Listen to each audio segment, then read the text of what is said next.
Ladies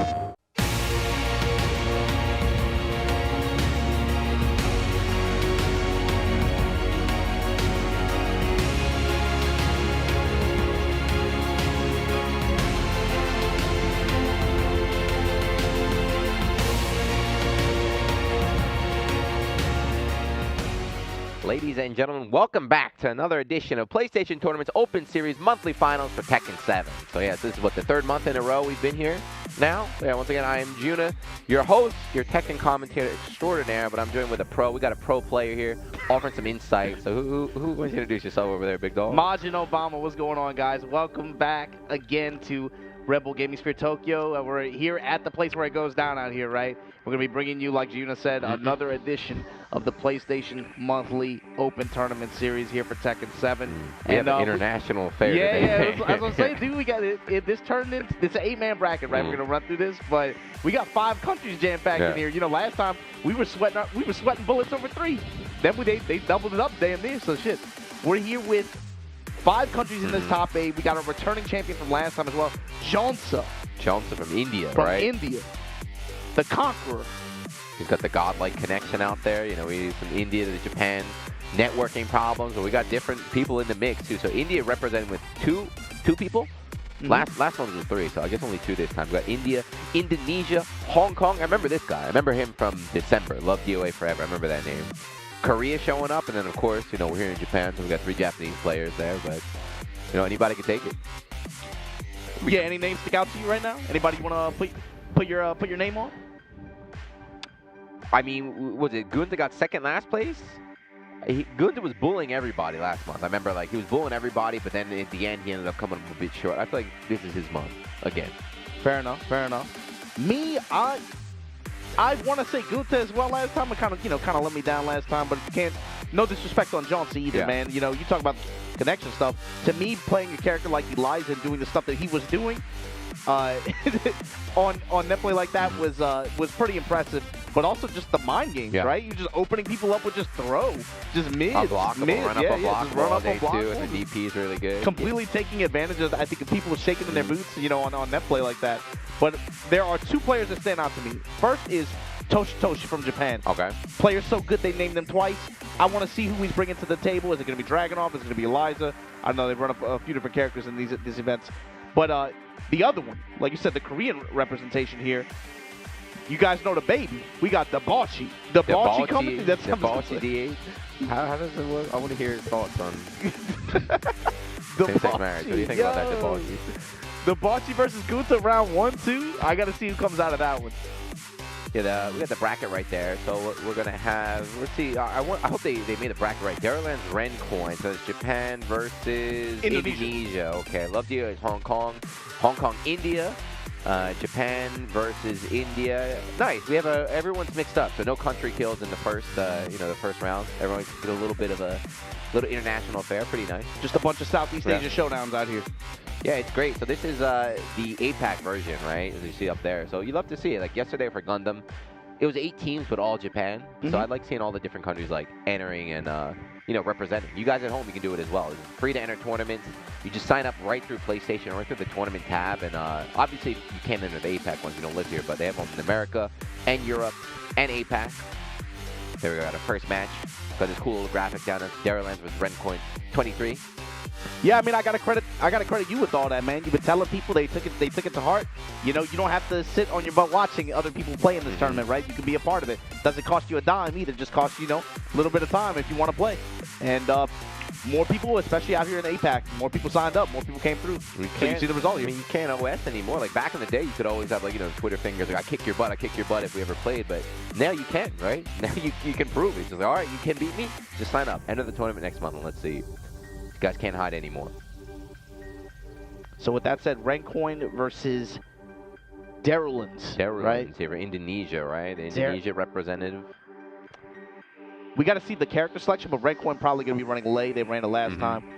I think they had some really good matches. They got one, I want to say 4th or 5th last month, but going up against Daryllands, maybe running Lee, it looks like. Got Lee queued up on the screen. And there, you could always change. I know Indonesia, Malaysia, Southeast Asia, it might not have the biggest community, but they definitely have strong players. I remember during the Tekken World Tour, we'd always see a lot of, like, you know, their sponsored players show up and do some work. It was really interesting to see. It's one of the cool things about Tekken compared to some other, you know, like anime games don't really have too much international presence in certain regions. But Tekken, wherever you go in the world, there's always going to be people playing the game. I gotta get back on the Tekken ground. Too many fighting games out now. Dang. I want to see what these guys are playing on too. I started playing on Tekken on a hitbox. That is definitely the wave. It's definitely the wave. It feels like the game was made for it right there. A lot of pad players in Southeast Asia. Pad is good too. A lot of pad players, actually. You gotta imagine, because some of these countries, maybe they didn't have the arcade background, right? That's the whole thing. Without an arcade, there's no reason to really play stick. I used to bring, way back in the day, Tekken 5, they used to have the cap you could plug in your pad. I used to bring my PlayStation controller to school when I was in university. Just plug it in and play. All right, looks like all the preparations are done there. If you guys are watching, make sure you spread the word. I gotta tweet it out right now. Spread the word, get some eyes in here. Let's support all these tournament players. Could be their big shine right now. Yeah, you got to remember they're playing for money too, right? These are all of these are money matches. Your first place, I think, walking away with what, $400. Second place, $300, and then just goes down from there, $200 to $100, and then you know, even if you bow out here, right? If you go 2 and out, you still take home some money. Yeah, I mean, just making it this far, you already did something good. You already deserve a little reward right there. And there's no teams too. Gundam, you have to just split the prize, everybody. This is just 1v1, man. All that pot is yours. Man, we're waiting here. It looks like now loading. Finally, we get in there. But here we go. First match of the day here. PlayStation Tournament Open Series, Tekken 7, February edition. Darylans from Indonesia against, who is it? Raincoin. Raincoin from Japan.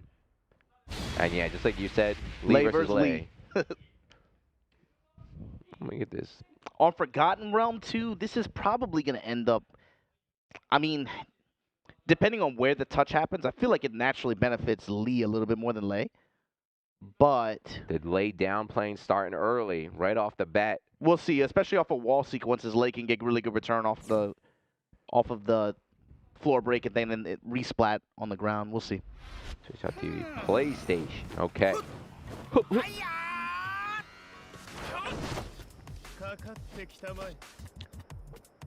I remember everyone was really excited. I remember Lee, everyone was very, very excited, but he's a very, very difficult character to use early on, right? They got a couple QOL buffs, a little bit more common. Lee, his natural combo routing, right, is suited for the stage. Breaking again, two breaks, right? Not even aiming, just going after, just naturally breaking it. Okay, but Raincoin, what you got for me? Nice. Combo dropping a little reset. Panther 2 just goes with the up kick after. Back turn up kick route. Rave sweep. Razor Russian goes to block, and then Razor Rush again to close out on the whip. Ran all the way back. Darylans had a really good start right there. Fortunately, couldn't quite close it out. Big whip punish. Gonna get a pick up. See, dude, that's hard to do even. What, it looks like he canceled out of that stance right there. Yeah, but it's a follow-up actually. Ooh, and the crane was going for the low kick on Ender. 3-3, we just not blocking. Daryl was just getting hit by everything. Holy shit. I mean, that's the thing about Lei. Damn. Oh, very tricky character. Kid. Tricky character. Got a lot of little gimmicks that if you're not ready, if you're not really on point looking out, yo, you're going to get tagged all the time. Put Raincoin on Netflix. They got that shitty-ass Cobra Kai show. This is the real Cobra Kai. Yo, you better watch your mouth. don't badmouth Cobra Kai. The 45-year-old's going to come here. Oh, my God. All right, Darylans on the good side again. We saw this in the first round, but again, it's just Tekken's such a high-damage game. Yeah, and especially Lei in rage. That uppercut, that's all it takes. Right into the drive. You know where you're going. Right back on the wall, baby. Guess for game. Couldn't quite get it. Oh, he does nothing. Razor Run. Let's go. Ah, okay. I thought it might have been a bit a bit late right there. Lee down 3, just bailing him out here. I mean, he swang. Power crush, able to block in time after the jab. Yeah, but that's a tell too. Raincoin showed that he's willing to jab after that. You got to imagine Darylans took note of that. Lee does have options that will punish him heavily for even trying to go that. Imagine that. Now, okay, now I get the full into this Crane Oki goes mid. Woo! Just wake up buns right now while standing full bore. The man stands. Ooh, little interaction right there. Crushing the lows. Big damage. If Isla's moves hit, those big damage. Look at him who's stepping. Davis. No. Yes. Red coin. 3-1. Yeah, it's still only first to 2, right? So everything, all the way up to winning finals, everything, all that's first to 2. But damn, that's kind of a tell, right? Darylens, even though it was 3-1, he got the first round. It kind of felt like Rencoin was in control most of the time. A lot of big whiffs coming out from Darylens. Rencoin just ready to prioritize, capitalize on everything. Let's see if he's got any other tricks. He's got the whole country, he's got all of Indonesia on his back right now. Rencoin with the way he was playing too. You know he enters this match, he's got to be like double fisting like tall boys or something. When he playing like that, he was going for combos. He didn't even have to do some of that stuff. He was just going drunken for it. master, man. You gotta be one with the character, right there. But I liked him pumping. You know, even though it didn't work out, like it actually got him in trouble like once. I liked him swinging the way he did, was getting his hits. But then when it came time for that last hit or whatever, you saw him pump the brakes. Slow it down a little bit. Pump the brakes. Let me see what give him a feint. See what he'll show me. Essentially forcing that checkmate situation like that, especially with Lei at the wall like that. You're really looking for clean hits like that, right? Especially if you can sidestep, get a whip punish with an upper or something like that. That can really just change the round completely. Yeah, it's a common Tekken like mistake. I know I'm very guilty of that too. Is like when you get them down, you only need to do a little poke right there. You go a little bit too ham. You just gotta slow it down a little bit, cut the risk. Like you saw him doing like Razor Rush into nothing. Nothing, just chilling. Razor Rush, go Dragon, just nothing. chilling. Relax right now. All right, Cave Enlightenment right now. Darylens could be our first victim falling down into the losers bracket if he can't turn it around right here. Rencoin. Last month we had 2 lays. I wonder if the other guy made it, or if it's just Rencoin today. Yeah, and this is probably going to end up being a better stage pick for Rencoin, I think. A bit wider, right there. I mean, you got to remember, Lee had so much damage return potential just off the. I mean, it was 2 hits. Yeah. 2 hits. You're already on the 2 floor breaks and 50% health. That's a little bit harder for Lei to milk return outside of like tornado kicks. The Vuvuzuela, is that what they're called? Vuvuzuela? They're banned from Evo. You can't bring them to Evo. Stream tape, better listen to me. Damn, I just called him right there. I can't believe that actually hit, man. He sidestepped into his left. Easy 40%. Slide, not a proper punish right now, so going to trade with the spring kick. What the hell? That's the worst, right? Got behind, but when characters turn around in this game, when you get behind them and they do that turn animation, there's naturally some evasive mobility to it. But Darylens, even with that whip, still able to close out that first round. Yeah, good presence of mind. Clean round. Okay. See him feinting a lot, but you keep whipping like that, you open up the opportunity for Rencoin to get in like this. Crane stance Oki goes low. Guarantee walked in 3, yeah. Damn. Crane to crush the low, counter hit. There's a lot of party going on in these games. Half the round spent airborne right now off these counter hit launches. And when he does a 4-3 like that to go in the crane stance, that hot kick move, that's a raw call out on him doing low. Specifically just the counter hit low crush. A huge drop right there from Darylens. Unfortunate. Try going for a little sweep. Mashing on Panther like that. Another counter. Yeah, senses the low. Got high splat. Tornado kick. Goes mid. Gets the round. God damn. Point for Rencoin. Round 4. Yeah, Rencoin feeling it. There's no pokes. A lot of Tekken is about pokes, a little bit of damage adding up over time. Not Rencoin. He's just blowing them up. Huge damage combos left and right. Yeah, puts the pause on it. Doesn't complete the string, give him that low that he can parry. Ooh! Darylens going to be able to bring this one back? Yeah. Nice. No wall necessary. Snuck in the rage drive right there. It wasn't a combo, right? Just caught him flinching. Tried to grab, but no, get launch create trouble. This time Crane goes mid. Yes. Keeping a really good mix here. Panther does not get the launch, unfortunately. 1-1, and we go Tiger. He's looking for the mid, the hot counter hit bait. Yeah, with the raise drive, that was his comeback mechanic. Does not quite get it. Just lets the spring kick come out. Rencoin block. Easy punish there. And first match 2-0. Japan moving on. Indonesia still in it. That closeout in particular is what we were talking about before. Rencoin has a very good sense of like when to chill. He gives you a big whiff like that. All you need is one touch to close out the game. Don't give him an extra out, get carried by counter hit, wake up 3, or like a spring kick or something like that. He saw the whiff, had the patience to say, no, he's going to give me something else. Chilled, what happens? Spring kick, easy whip when it's close out. Checkmate. Yeah, just bop, bop, bop going on there. So congrats. He's very good at sensing that desperation. Yeah, this is his third. I think he qualifies every single month. Yeah. He hasn't taken the big W yet. Maybe this is his month.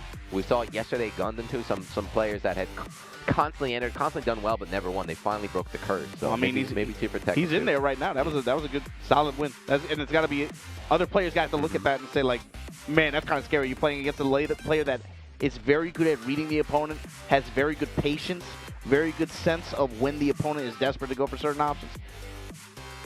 That and he plays like a nut. You know, he's just doing stuff. It up. I mean, he's playing late. You can do whatever you want with Tekken, right? That's like, why would you do that? It's so stupid. Why would you do that? It's not safe. It's like, but did it work? Yeah, it worked. So, I really like the way he ran Zubooks there. Just like, really good incorporation of all the stances too. Even if he would just go to one stance just to feint or get the guaranteed frame positive transition into another stance like that. Obviously, a veteran lay player. He knows what he's doing. I mean, that's what you can do. And any character in a fighting game that has like late stances or all sorts of different, you know, a lot of moves, a lot of things. You can just kind of overwhelm your opponent with the knowledge checks. Just keep mixing it up. They can't follow along. You're always going to be one step ahead of them. And that's what my man did right here. So, guys, we're waiting. Of course, this is happening online. We're not in the venue. So we're along with you, waiting for these matches to happen to finish. We don't know when the next one's going to be. I got a feeling we'll be rewatching that one shortly. They love the replays out here. They like to run the V-Mix. I see it. I peep the V-Mix here. The replay system, we shall see. But what's going on with Tekken right now? What's going on in the world of Tekken? You said Master Cup Tri had just happened this weekend? Yeah, Master Cup Tri is going down in Japan this weekend. So that's the single version of Master Cup, right? Yeah, the top 8 is tomorrow, I believe. JST, I forget the start time. But if you guys can, if you guys care to look it up, you can. It's pretty easily findable, I think. But that might be one reason why maybe some JP competitors maybe haven't. There's only like 3 compared to like what the 5 that we're used to seeing. I think. Maybe focus on the other event right there. But that's one also of those licenses. Is it a license tournament? I believe so. Okay, Tekken's still, Tekken's still doing well. I know everybody is asking for the next version, next version. This game is still popping all around the world. You know, so I don't know. I don't know what to tell you guys. You'll get it eventually. I hope. What do you want? You know, they're doing that now for Street Fighter. Everyone's posting up their dreams they want for Street Fighter 6. What do you want for Tekken? The new one, whenever it does come out. Like, what changes or what do you want to see? I don't really have anything in particular, to be honest with you. I think it would be cool. So, okay, like, I'll give you, like, a hot take. I think it would be really cool to see the game go in the free-to-play direction. Oh, okay. I would, like, me personally, just personally, I think it would be really cool to see Tekken completely rebooted. Just start from zero again. No. Just run it all back. No, the boomers would freak out. The boom, well, 10 million copies sold. The thing is, Zoomers, it doesn't matter what they do with this game next iteration. People are gonna freak out either way. So what I'm thinking is like, it would be cool to me, at least if they take what they have, repackage it, and then try to push things forward in a direction that not a lot of other fighting games are going, right? And I think you could do it. A lot of interesting things with it too, I think, especially like trying to recreate some characters or reinvent them. Babe, we got a little replay from that last one. My wish, I want that character roster down to like 20. 20 or less at start, please. Well, I think if you go, that's what we need. If you go in the direction I'm talking about, you start that way, right? Yeah, we need a fresh start. But here we go. Re-looking at that first game. Yeah, Panther 2 pickup. Got him trying to press mid, I think. Tiger 3. Again, just really insistent on the mid so far, Rancoin. Then he finally shows that rave sweep, puts him in good position here to be able to close out with Razor Rush. Yeah, that was, I think, kind of the tail of the tape right there. Right? Darlan's really, really strong start in that first round. Like, man, he looks good. But then after that comeback, you just could never get that momentum back. Bop, bop, bop. Then Crane Ender. Yeah, he was looking for the low to be able to catch him out the string. Yeah, that's just... Man, getting a little bit too greedy again. You see that back turn, you want to press on it. He gives you the 4-2, or the 4-1 rather. Gets a free tailspin, gets the wall. Rest is history. He's looking good here, right? He's looking good, but then gets a big counter at launch. Yeah, eats the low after Razor. Come on. And that's all it takes. Panther 2 launch, in rage. willing to just back up, give you the Tiger Rage drive. He likes those spring kicks. You know where you're going. This set. That's how he loses the first game. You got to be careful with those. Oh, yeah, that's true. I'm glad you know. Yeah, he's definitely going to spring kick very often in the set. We're able to close it down, but yeah, down. He barely stayed alive. We know how it turns out in the end. What do you? Oh. Smash jab on it. Panther gets up. Low parry there, and then wall in the crane. This time goes mid. Wake up buttons. Very scary. He does wake up buttons. Who step out the way? He plays with his heart. Darylens believes in the buttons he's pressing. He'll swing if he wants to, but it doesn't quite work. Wake up button right back at you, and that's it.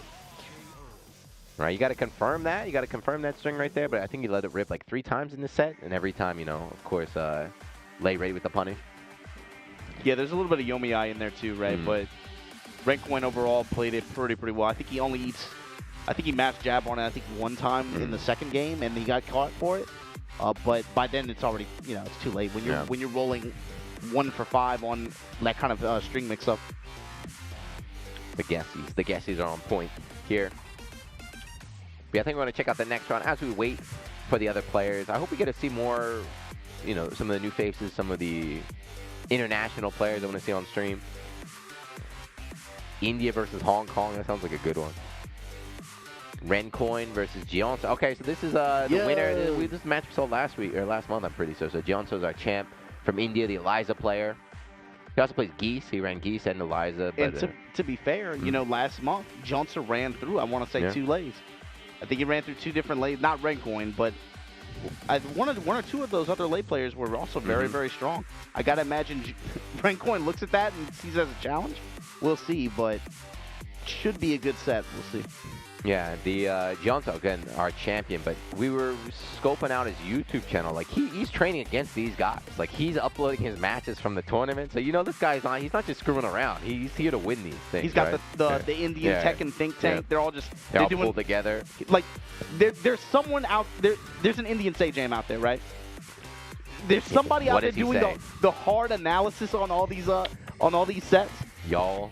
Indian Sajam saying y'all. Just so Johnson can be able to... try to take away as much information from some of these matches as possible, give him a shot to be able to get another dub here. That's what it takes, honestly, against all these late players like this, because that's the cool thing is characters that are as wide open as that one, you encounter a lot of like gameplay philosophy differences between players like that. They did that with Street Fighter, but they did that with Punk. Remember, it was like Season 2 or Season 3 of Street Fighter where Punk's beating everybody. All the Japanese pros got together before EVO, and like they even talked about, like, yeah, we're having the How to Beat Punk gathering. It worked. It worked too. Yeah, but for you guys at home, thanks for staying up with us and checking out this Tekken action here on PlayStation. Next match is going to be starting soon. Sit tight. Should be hopping into it actually right now. India to Japan connection. I can already see the yellow bars right there. But hey, man, it's open. These are the rules. If it's open, you got to be ready for whatever kind of challenger shows up, man. Yeah, that's the thing. You know it. You sign up for it. You know what it is. You know, it works both ways, too. Like, Johnson's not afraid to let the unblockables rip, go for the, what you might want to think is a gimmick offline, but it works online, so you got to play it the same way, too. If late, you got any tricky stances or any harder-reactables, just let them rip online. Yeah, what I want to see from Rencoin is how he deals with Moonglide. You saw Johnson in particular had very good patience, was willing to just wait, backdash, and just wait a lot of the time, but he would also just rush in sometimes, go for a throw, go for, never mind. Rencoin said, the hell with it, I'm playing Xiao Yu. He learned his lesson last month. Yeah, maybe he lost to Johnson. Like, look, I got the anti-Eliza tech now. I'm a Xiao Yu player. Lei is washed.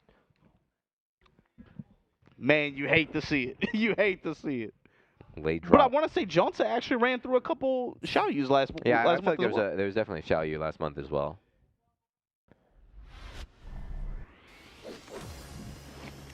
It's so weird. This character, she's a little bit more uncommon now, but I remember like Season 1 how hated she was. Who's Xiao Yu? Xiao Yu. Honestly, both of these characters, to be honest. There we go, Joseph's back! That's the Joseph special. That's how he won last time. Just unblockable in your face. Run up, throw, run up, throw, run up, unblockable. Yeah, so count them, chat. If you're following along home, just keep a tab on the unblockable. Rencoin in trouble, man. In rage. on an ice stage at this point. Johnson has a bar build. Nice He can dive. just back up. Just back up. Okay, well, failed to pick up there. Got a little bit extra damage. No, there, I like that. He stays down, just did. Slash kick over the fireball. He's got rage. Run up rage art. That's it. Bow. Nice. Yeah, running slash kick, getting airborne, going over for fireball. You know, it's different from you know, Kuma's fireball, where it covers in the air. Her slash on the ground, so you can jump over. You can crush it. Is he 10 stringing him? Yeah, Rapukin works that way as well, right? For as good as it is for ground zoning, if you have, wow, crouch having a super. He's That's that the last thing. time too. Yeah, this character, she does have very good punish game, especially with meter to back her up. The power of that cancelable jab and crouch jab like that. Nice, big counter launch right now. Doesn't have the bar or rage, so not going to be able to kill yet, but really good position here. Those kinds of strings and options are so good for being able to mess with your natural reactions as a player. You see a whip, you want to challenge it like that, you have to be able to just say, no, I know the other swing is coming. Just chilling them back up and then go to play neutral again. But there you see Johnson right now, half a bar built. Firecracker to get the low here. Rancoin, been very insistent on the low in that string. Good block there. A little bit slow to punish, and that's gonna. You're seeing a lot online. The little bit of extra delay is gonna cause players to drop some stuff. Yeah, back turn low there. Big pick up here, gets the screw. Not gonna be enough to kill, but goes low on Oki. A big slash from Johnson, but Renko ready with the block and the punish. He's up 2-1 right here in the first game, but of course, look at the meter on the bottom right. Could see an EX dive coming out. Another super here. Got the float, unfortunately, not able to convert. Does have full meter built now, though. Mid. I remember that last time. He just landed mid after mid after mid after mid. He just never went low. Well, yeah, it's because, you know, when she has a meter to back her up, you're scared of the low because of the follow-up potential. And that should kind of opens up for the mid, but I felt like she had no meter and people were still getting opened up at the mid. All right, Rencoin, 3-1 in that first game. The Xiaoyu pick, he definitely did his homework from last month. Right? We had our doubts, but yeah, like you said, man, he taking the first game here, he's already doing better than a lot of other people have done. He looked comfy. It was a comfy first game, too. 3-1. A couple of those rounds were near perfects. I mean, that's kind of the fun, too, of these smaller tournaments, is you have time to prepare. If you know, like, this guy Jones is going to qualify. He's done it every month, so you're like, how do I beat Eliza? It's like, all right, I'm going to pick Xiaoyu. I'm going to go for Xiaoyu. Now let's see if Johnson has an answer to that, because he does have other characters. I know he played Geese before.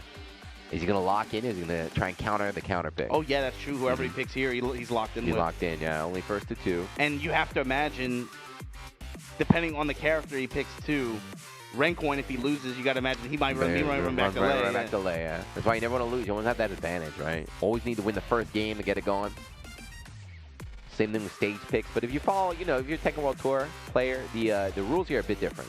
Stages are random. This is random every time. You don't get the benefit of being able to make the tactical stage selection instead of making character selection like that. You get the option to choose character, but it's random stage every time. So it is a little dicey in that respect, but we'll see what happens here. This could be the... I think it really comes down to character selection here. We'll see. Johnson, what you got for us? Fuck her on. No, he doubles down. Okay, just sticking him with the lie. I mean, that's like, he won last month with. That's the champion character. Maybe it was also, it was a no wall stage. Although, what's his name? I know Chanel likes endless stages with Eliza, even though she's really strong at the wall with the dive kicks. But maybe Johnson's a different style. Maybe he wants to have the wall. He wants to be there to put that dive kick pressure on. Yeah, that's the thing, right? It helps her offensively for how good it can be and just being able to run that wall mix-up game where you're scared of the low that goes in the DP, you're scared of the mid as well. That's a lot of damage potential she has there as well. But counter hit orbital. That's not how you want to get started. Ooh, combo drop, and he got in the rear. And here comes the mids again. Nice, yeah, sloppy start right there, but Johnson able to just completely tie it up. And Rencoin, I liked his movement there too. He's like, okay, Johnson does not have a lot of meter to work with. I do not have to be that scared right now at the wall. Just chill, carefully, just micro walk away. Combo drop, yeah, good crush earlier there from Johnson. Spending the bar, got a lot of damage. He might have been able to close the round out if he didn't drop that. That's got to be a tell for Johnson so far, though. So it's going to be heavily scaled. He didn't even go for the ender right now. Unblockable dash. Wow. Got him. He's swinging right there. So that one round, though, there were a couple times where Johnson, with the dive, and Rencoin was perfectly spaced with the punish. So he's watching out for the dive right now. He's playing some pussies. All right, finally, first completed combo. There's been a lot of drops from both these players. There's also been some tells, I think, on Johnson's side as well. Anytime Xiaoyu has gone in the back turn, he has been holding up back for his life. He's just trying to jump away. You have to imagine Rencoin's noticed that. He's going to try to maybe give up some of the back turn pressure just to pursue, and just bet on it. My man must be a Blazer player or Marvel player, up back and all day. Here the grabs. All right. The other Johnson special. The other Johnson special. Remember, I got grabbed. Don't get tech throws in it. This is that second bar. Just chilling. Burnt one right there. That's a big dub for Rencoin. Anytime you get a live, just burn a meter into nothing. That's a win. 9 seconds. Still with the bar to work with. Went low. This is a pickup, yeah. But too close to the wall. Can't get the full combo. Staying down. Got him. Oh, wait a second. I thought it was a low kick. Not enough to kill, though. And there it is. The shin kick at the end. I thought she was kicking low. I was like, all right, all right. I thought for sure he was dead. Unfortunately, super lucky for Rencoin. Yeah, unfortunately, Johnson almost made that nice little comeback, but Rencoin had that one pixel. That's a big win for Rencoin as well, because he got Johnson to spend that bar. He'd be working with a full gauge right now if he, otherwise. I feel like, yeah, even though it's still 1-1, but Johnson got to be feeling a little bit better, right? He's putting up a much better fight than he was in the first game. So maybe he's loosening up a little bit. Dive. Try to dark wave, but again, the slash kick from Rencoin. Excellent call out. Goes mid that time. He showed him Firecracker. Firecracker this time goes mid. Rencoin. He let it rip. He's the EXDP here. That's okay, though. Johnson in rage. Oh my goodness, another DP comes up. That EXDP with one little pixel left, that was brave. But this is Rencoin's player strength, too, right? You notice the patience, pump the brakes. He senses the desperation. Take the easy whip punish to close out the game.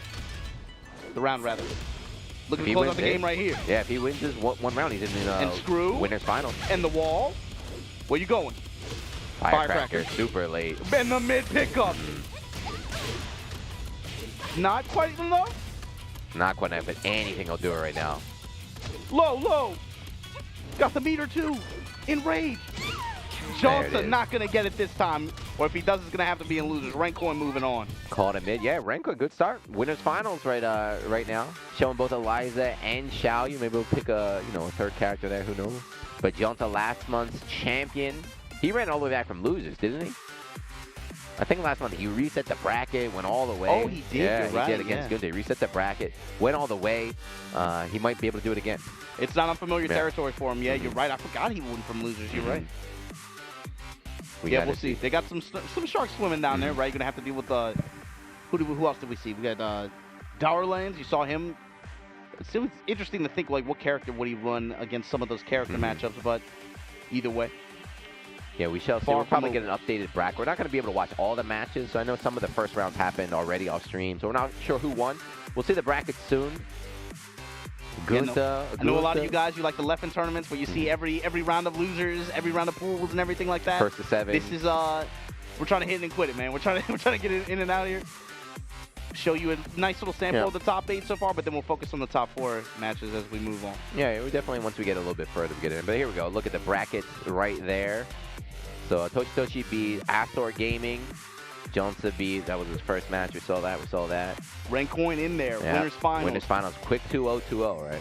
Toshi going up against the winner of Gunte and Debauchy. Korea. Debauchy from Korea. M Challenger. Gunte, as we call him, from Japan. He's a local Tokyo. He used to come and play offline with us here. Yeah, actually, he works and plays not too far from here, actually. He's one of the Geese specialists when Geese was being the most hated character. What was it? I forget what season 2, season 3. He was out here every week with Geese. Cheesing Just teasing, yeah, and smiling while doing it. Like, yep, I know my character's busted. You can hold that. But once again, thank you guys for joining us here. As it says right over there, the PlayStation Tournament Open Series for Tekken 7, the February edition. We did one in December. We did January, February, and next month is the last one for this season. Hopefully, we're going to do it again. Do a summer season, do a fall season. I'll do it nonstop, man. Yeah, it's been a lot of fun. I'm glad all these players really keep showing up as the big thing.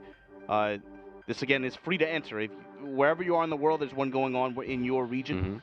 You know, a lot of these players out here in Southeast Asia have really taken to the event, signed up, and they're able to give us these really good matches, you know? And it's not just Tekken, too. If you're watching, if you just wandered in here, they have other games, too. It depends on your region what game they have, so make sure you check it out. You know, yesterday I was here doing Gundam.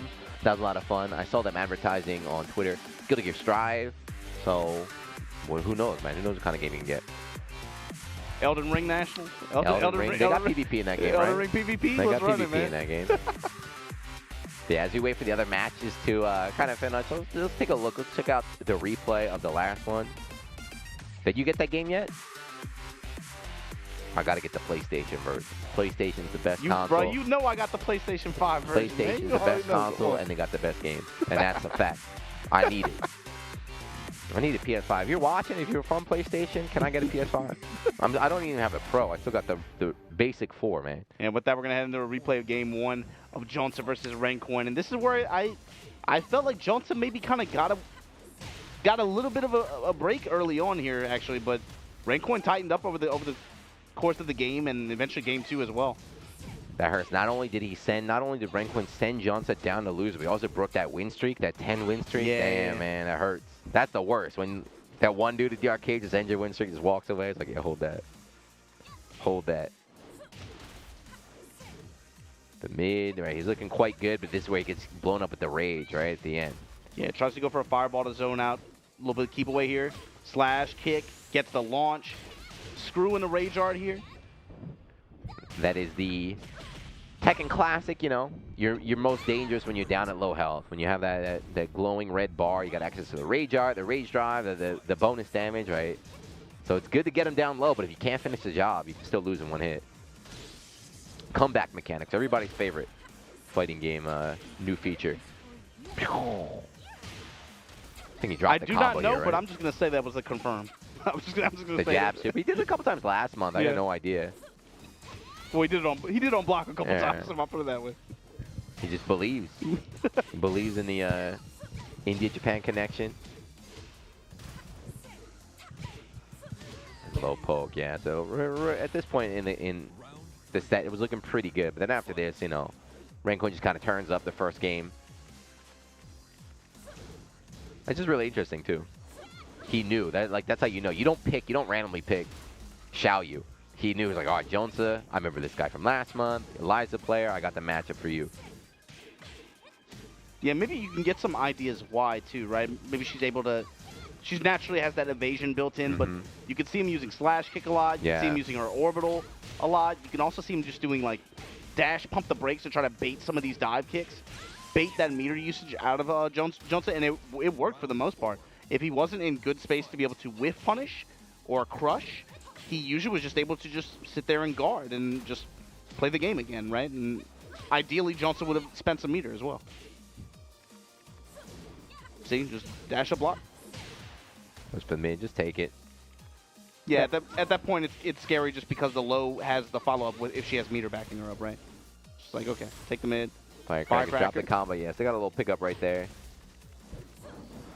We'll see. Even though, you know, there are a decent amount of drops on both sides, but Jones had some drops too, so who knows? If he tightens it up, he might see another run back from the loser's side later on. Yeah, like you said, he's been there before. Wouldn't be that strange for it to see him make a deep loser's bracket run. Some players are stronger, right? They say some players get that power buff in the losers. Not me. I mentally, as soon as I drop down losers, I'm just defeated. Just depressed, miserable. I'm like, just want to go home. I thought you were going another direction with that. I thought you were going to say, like, I'm always meant to be in front. Like with the Rao shit, like a true king never kneels. True, I never stepped back. If I step back, shoot me with this arrow right there. No, I definitely, you know, you playing the winner side, you have that confidence because you know you have that safety net. You know you have that extra life ready to go. Once you drop down into that loser's bracket, the do or die. Some people crumple, some people thrive in it. Jonsa from India, the thriver.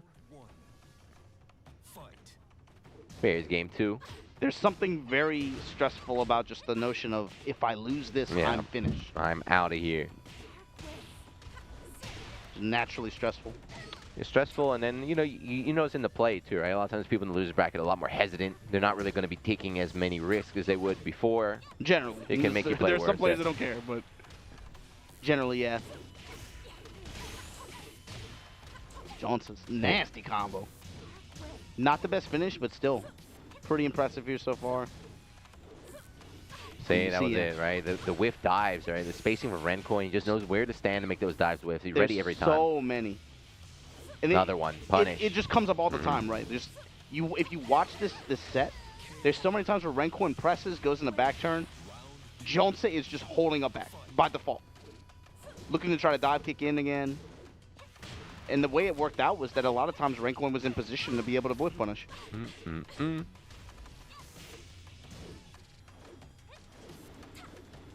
Dive whiff again. Anticipating it. Ooh, yeah, I like that.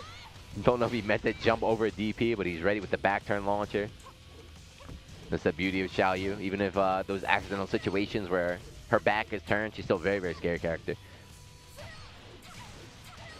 The Johnson special grab. This is kind of one of the things that helped him win last month, but we only saw one grab the whole time. And it worked. I don't know why he didn't just go keep to going, him. keep grabbing, man. The grab, you landed like 7 grabs or something in the last set against Gunta. I was expecting a wake-up low kick. This is where the little slowdown happens, right? Right, I thought she was going low, but kicked high. Not enough to kill, though.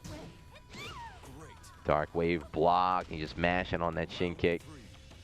That was it. I think that was the mind breaker right there for Jonsa. Could not recover. Loses this set again, 3-1. See him rotating around right side. I forget this is a replay. Yeah. I told you guys at home. I hope you guys like replays. We're going to watch every match. You see it twice. Double the viewing pleasure. Still better than Arc Revo, though. So at least we get gameplay footage. Hey. Mid, the wall bounces. That's it. Wall bounces didn't even exist in this game. In Season 1, yeah. Yeah, no, that was like Season 3 or something. It took a while for them to put it in. It's like, oh, we got wall bounces now. It's like, okay. Dark wave. I don't even know Paul. What's Paul's wall bounce? I don't even remember. Oh, no, that's not it. Chat, what's Paul's wall bounce? Isn't it Power Crush? Is it like counter hit Power Crush? Because Power Crush wall splats, I thought. I can't remember either. Anyway, Rencoin 3-1, yeah, a little replay. Just all the action. Rencoin, though, by beating Jonsa, he's now qualified in the winner side, so guaranteed at least top 3. Okay, here we go.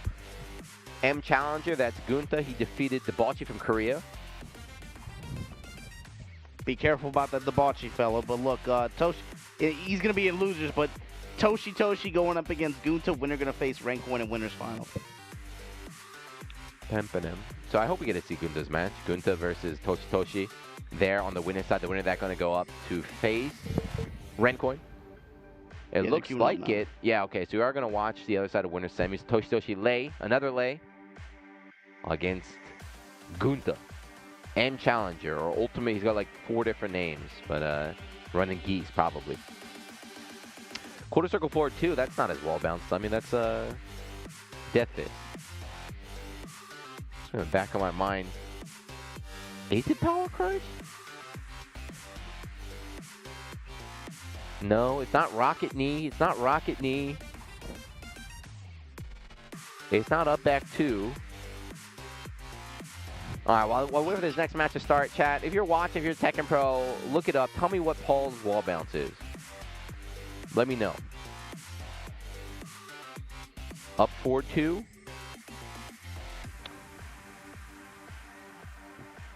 What's that? What's up 4-2? That's the hook? That's the stomach hook? The slow jumping punch? Oh, yeah, that crappy move. Yeah, you're right. Yeah, the one I always get by accident. The Superman punch. That move is ass. But here we go. All right, so other side of winner semis right now. The Lay Army coming out against Gunta. Gunta was in winner side, as we mentioned. Like, he is probably salty from last month. He was in grand finals on the winner's side, but he got reset and then lost. In the second, losing out on 100 extra bucks right there. Yeah, we'll see how he plays this against Rencoin, but for Rencoin, I want to see how they advance and use some of Lay's tools to be able to get over Rapukin zoning. You know, Gunta's likely going to be going to that in the mid-range. Round 1. Up four double kicks, I think, is a really good way to be able to clear that and score some damage, but I also want to see what Rencoin has in terms of You mean Toshi? Yeah, Toshi, sorry. I want you to turn the music up. Tell them where's production. Turn the music up. Trying to hear this jungle outpost too. Yeah, it's one of the best songs in the game. Jungle outpost. Nice. Too. Sidestep 4. Gonna get the launch here. Tornado kicks to take the damage. This stage not only looks great, not only is the best song, but it's so small, so people just brawl. I love it. This has always been one of the best stages in the game. Like, all right, we're fighting. Very nice. Finally gets the sidestep, micro sidestep right, finds the uppercut. Tornado kicks. Just give me my damage every time. You can have the Oki, dog. You can have it. Down 4, touch him low. One of those, trying to sidestep, a good interrupt there from Toshi. He's going for wall bounces too. Toshi with the movement. Factory, no confirm. Guard break. Nice block. Yeah, that's good awareness from Gunta. Look for the low there. That wasn't a launch punish though? Nope. All right, looked like you staggered, I guess not. Yeah, you get staggered, but it's still on lane.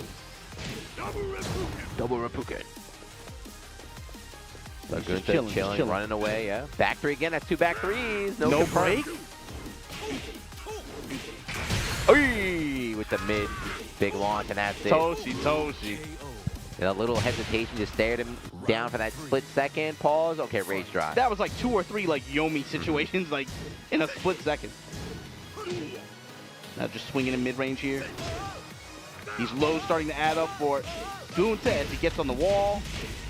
Toucan watching in the background as Toshi loses 50% of their health. Tiger style just mashed out.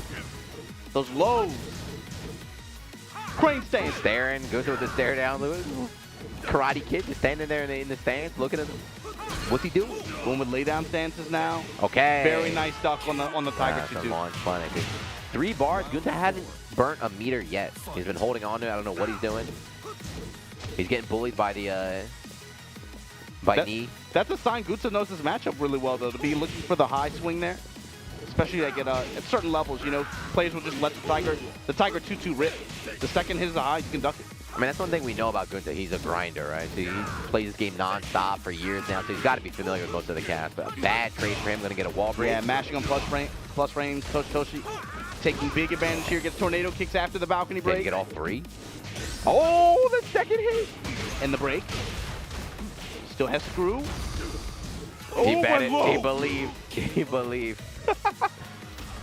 Nice block. That would have been it, right? Nice block from Toshi. Good to just let screw it. Sometimes Tekken's like that, you know? People are like, you know what? I'm just going to bet the farm right here. Went for a reset, tried to rob him, but Toshi, good presence of mind there. Closed out with the down 4-4. Up 1 game against Gunta. Close game, right? Very, very aggressive game. Could be because of the stage. We'll see if it changes up in game 2 there. I'm thinking if Toshi is able to make this happen, we get a lay mirror and winners finals. Let's go. Yeah. That's not what I expected from Southeast Asia Tekken 7 online tournament, but that's also why these events are so fun. Who knows, man? Rencoin could pick somebody else. Some people love mirror matches. Some people hate them. I love them. Like it depends on the character. Usually it's like the more standard the character is, the more fun the mirror matches. The more weird they are. You would think a lay mirror would be bad. Yeah, I feel like I wouldn't like it. But actually, because you know what to look for so well, it becomes a very like Yomi focus. So you both, you both know your gimmicks and just like, all right, trying to figure out. It's just like, okay, what tricks are you gonna go to? Because the other player knows those tricks too, and you know how to deal with them. You know, like certain strings, you know to fuzzy here, you know to look for the low parry here. You know that this string is launched. They're likely going to have like perfect punishment game as well.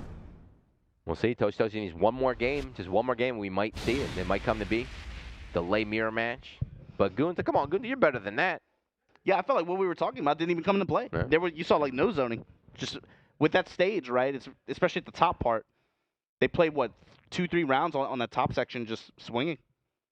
Violet Systems, okay, no wall breaks here, just big, wide stage, a lot of room to move around with, a lot of room just to kind of take your time, slow it down. Probably going to see a lot more fireball zoning coming out from Gunta this time. Double Reppuken. Geese is coming home to his home KOF in next month, right? I think March, we're going to see Geese in the suit in another game. He's going to be top tier in 2 games at once. Hey, flip. All of this just off of a down 4. Micro step to the right, give me an uppercut. Caught you slipping. With the down 4-2. Magic 4, trade, but yeah, couldn't quite get it. That's the thing. Lei is one of those characters. His 4 is a good button, but not every character in 7 has those easy access counter hit 4 combos. You have to work very hard on. You have to be really, really on point to be able to convert off of it. Got him with the low poke again. Yeah, so low from mid range is such a good button. So Geese is a character that is like he's terrifying because he's huge, like huge combo potential, massive damage, but Gunta just can't land any clean hits. Toshi's defense, his movement just too good. They just poke after poke after poke. Up by mid there. Count it. Okay, here. Yeah, Toshi in particular has had really good success with sidestep right. Hey. In mid range, getting cracked on the legs now. Razor Russian. Good jab, yeah. What are you doing, man? Fight. Get out of that weird ass stand. Hold this punch in the mouth. 1-1. We saw in the last game too, you know, good able to get the 1 round, but that was all he got. Back 3. That time he confirmed. Finally. It took 5 back 3s, but finally able to confirm. This is what makes the character so scary. Look at that. The meter, the ability to max cancel, just turns straight hits, straight punishes into 50%. Toshi that time. The Panther delayed 2, goes in the back turn, knows that Gunta is going to be anticipating the low. What does he do? Goes for the back turn hop kick. Big launch. Gunta now in rage. Off the wall, back to center stage. Good run, back man. 4, down 4. He's running. He was backdashing all the way out of there. Stand your ground, man. Fight back, fight back. Toshi with the lows. Toshi. Stake 4-1. I think he smells blood, you know? I feel like he's feeling himself right now. He's like, all right, I got Gunta scared. Oh! He ain't able to clip him out the sidestep attempt. He's looking for a sidestep uppercut. Good to get backing away. Backing away. Get in there, Gunta. Start fighting, man. Praying for the knees to connect right now, but Toshi's keeping his facing. Oh, look at that. Another one. That's it. Tiger style. 3 knees in a row from there from Gunta. Each one of those knees with punish. The last one interrupted right there, so he started going for it. Winners final. You got 2 Lei players in winners final. Let's go. Bottom to the bottom 3 character. Wait, what? Hold on. This might be collusion. You think so? What if Gunta he takes the fall just to put himself in the loser's bracket, be able to clean up house in there? Says it's between me and you, Lei players. We'll settle this in grands. I don't. The way he was, unless he really threw hard, I don't think he's not looking too hot today. There's not the Gunta I know, but we shall see. Yeah, that was really impressive from Toshi. I thought the movement in particular was like she won that one move. Straight up, just micro steps to the right side, finding those big whip punishes. Her use of down 4, just like a nice little mid-range low like that. It's not even about the damage, right? It's about like chip damage and then that sense of confidence and control that you get after. The down 4, you didn't really even see her go for rave sweep or any of the deep blows like that. Really just movement and poking. Just taking chip damage.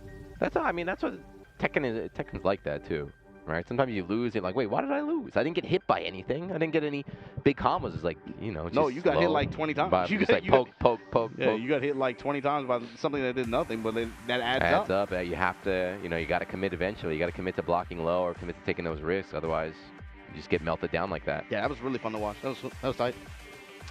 Gunta's still in it, of course. You know, he's down in the losers semis now. Last month, he was on the winner side in the loss. Maybe he's trying to reverse fortune this time. But now Leimir, I don't know. Potential Leimir. We still don't know if Ranklin's going to lock in or if he's going to go for Xiaoyu. Maybe he doesn't like it, but we'll see that after we grind through some of the losers matches here. But I think before that, probably more replays. I feel like we're going to rewatch that match again. Show it again. Let me see it one more time. What's up, chat? I see you guys starting to wake up now. Thank you for joining us wherever you are from around the world. Sorry, we don't have any announcements or any big reveals. Just enjoy the Tekken action there.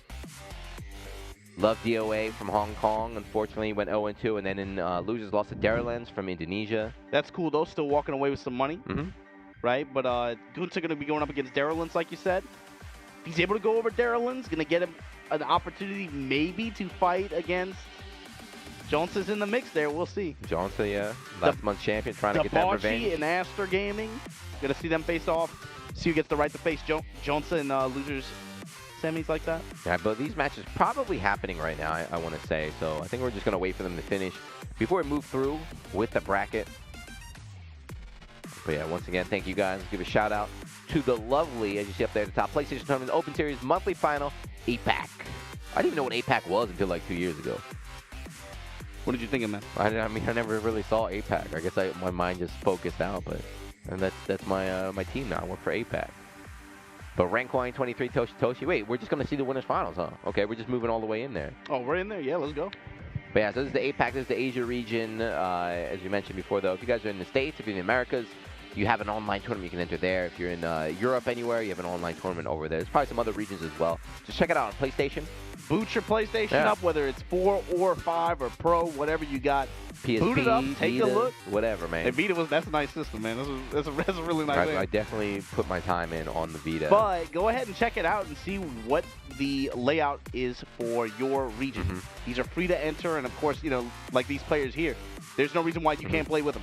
Yeah, you just go to dashboard, right? Just hit the dashboard. One of the tabs says tournaments or events. Just click it. Boom. You're going to find out what they got right there. I think with that, we're hopping into the winners final So here. is it going to be a lay mirror, or is Rencoin dodging? Does he not want to lose in the mirror? Some people really don't want to do that, you know? This matchup, though, I feel like they'll play the mirror. This mirror is actually kind of fun, is the thing. By the way, as an aside, I hate when people use, like, if me and you both play, like, Jin, and you beat me, they're like, oh, Obama's a better Jin player. It's like, no, he's better at the mirror, right? The mirror is completely different. Look at, neither of them wanted to play. The double blind pick, Obama's hyping it up, he said it's a fun mirror match. Well, the players disagree. Both of them switching away. They do not want to play the lay mirror. You hate to see it. They do not want to play the lay mirror. So Xiaoyu against Kunimitsu. You feel like one of these guys, whoever loses is probably going to go back to lay, though. We shall see. Good Tekken all the way from South Africa. Hey, what up, South Africa? You guys are supposed to have a big Tekken event, right? When they're supposed to have like a TWT qualifier. Yeah, they had an online challenger this past year, and it was really fun to watch too. Big ups to everybody out there, South Africa, hell, North Africa, West Africa, East Africa.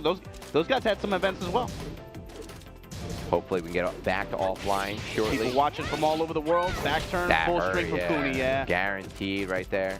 Something about this game is if your opponent does maneuver, gets behind you, a lot of combos that don't normally work will work. Easy uppercut, easy finish from Toshi. In the wide open like this. Oh, she got the Evangelion shoes on. That's godlike. Cooney can definitely just back it up. Oh, he got it in the back again, but didn't believe. Went for the launch, couldn't quite get it. That time finds his whip punish, gonna be able to get the combo riding here, looking for the Oki there. Rank 1 stays down. Back turn low, whip punish, we tag her for it. Looking for orbitals here, rank coin. Nice hop low firecracker. Yeah, good little offensive sequence right there from Rencoin.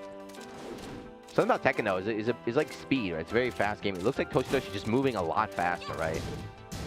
Getting the whiffs out from Rencoin, ready with the punishes each time. But these trades not working out. Rencoin just swinging his way back into 1-1. Toshi only 6 games played.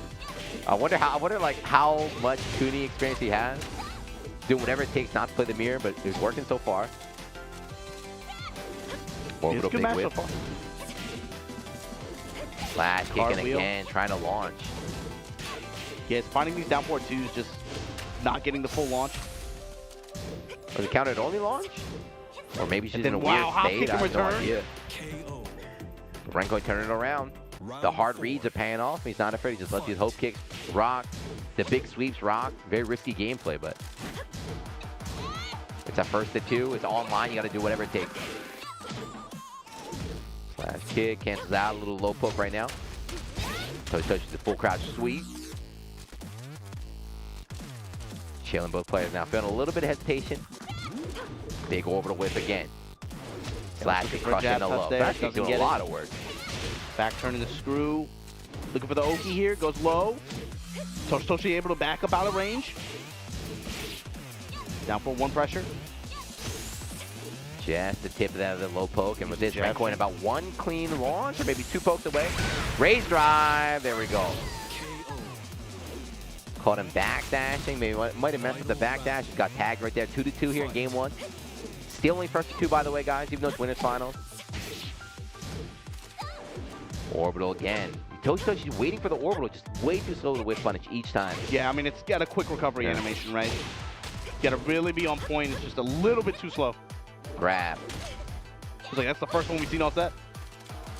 Just roll away. Take the guaranteed damage on the ground. Just get out of there. Ooh, We'll get launched again. Feint goes for the low.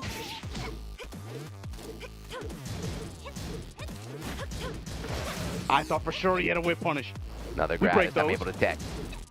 Slash kick with the big mid launch.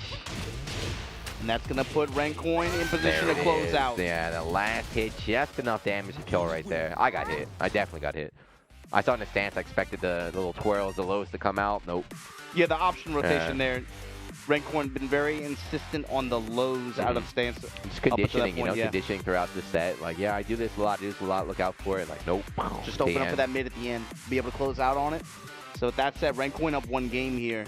It's 3-2. It wasn't, there wasn't a blow up, but again, Kunimitsu is definitely not, Toshi's main character. So, do we go to Lei? Do you go to Lei with the potential to eventually have to win a Lei mirror match, or do you just stick with Kunimitsu? I don't know. You only have 1 more game to try it out. Whoever you pick, you're locked in. Gotta imagine Toshi goes to Lei. I don't know.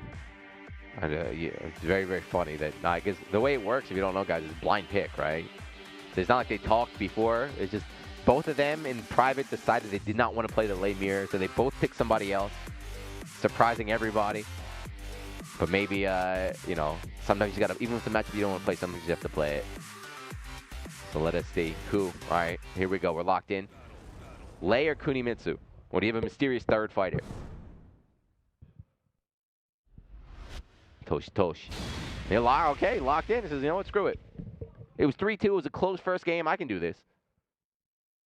And now I'm going to jungle outpost again. Okay, we're in there. Rencoin, though, on the other hand, just 1 game away from making it to the grand finals on the winner's side. Have that safety net.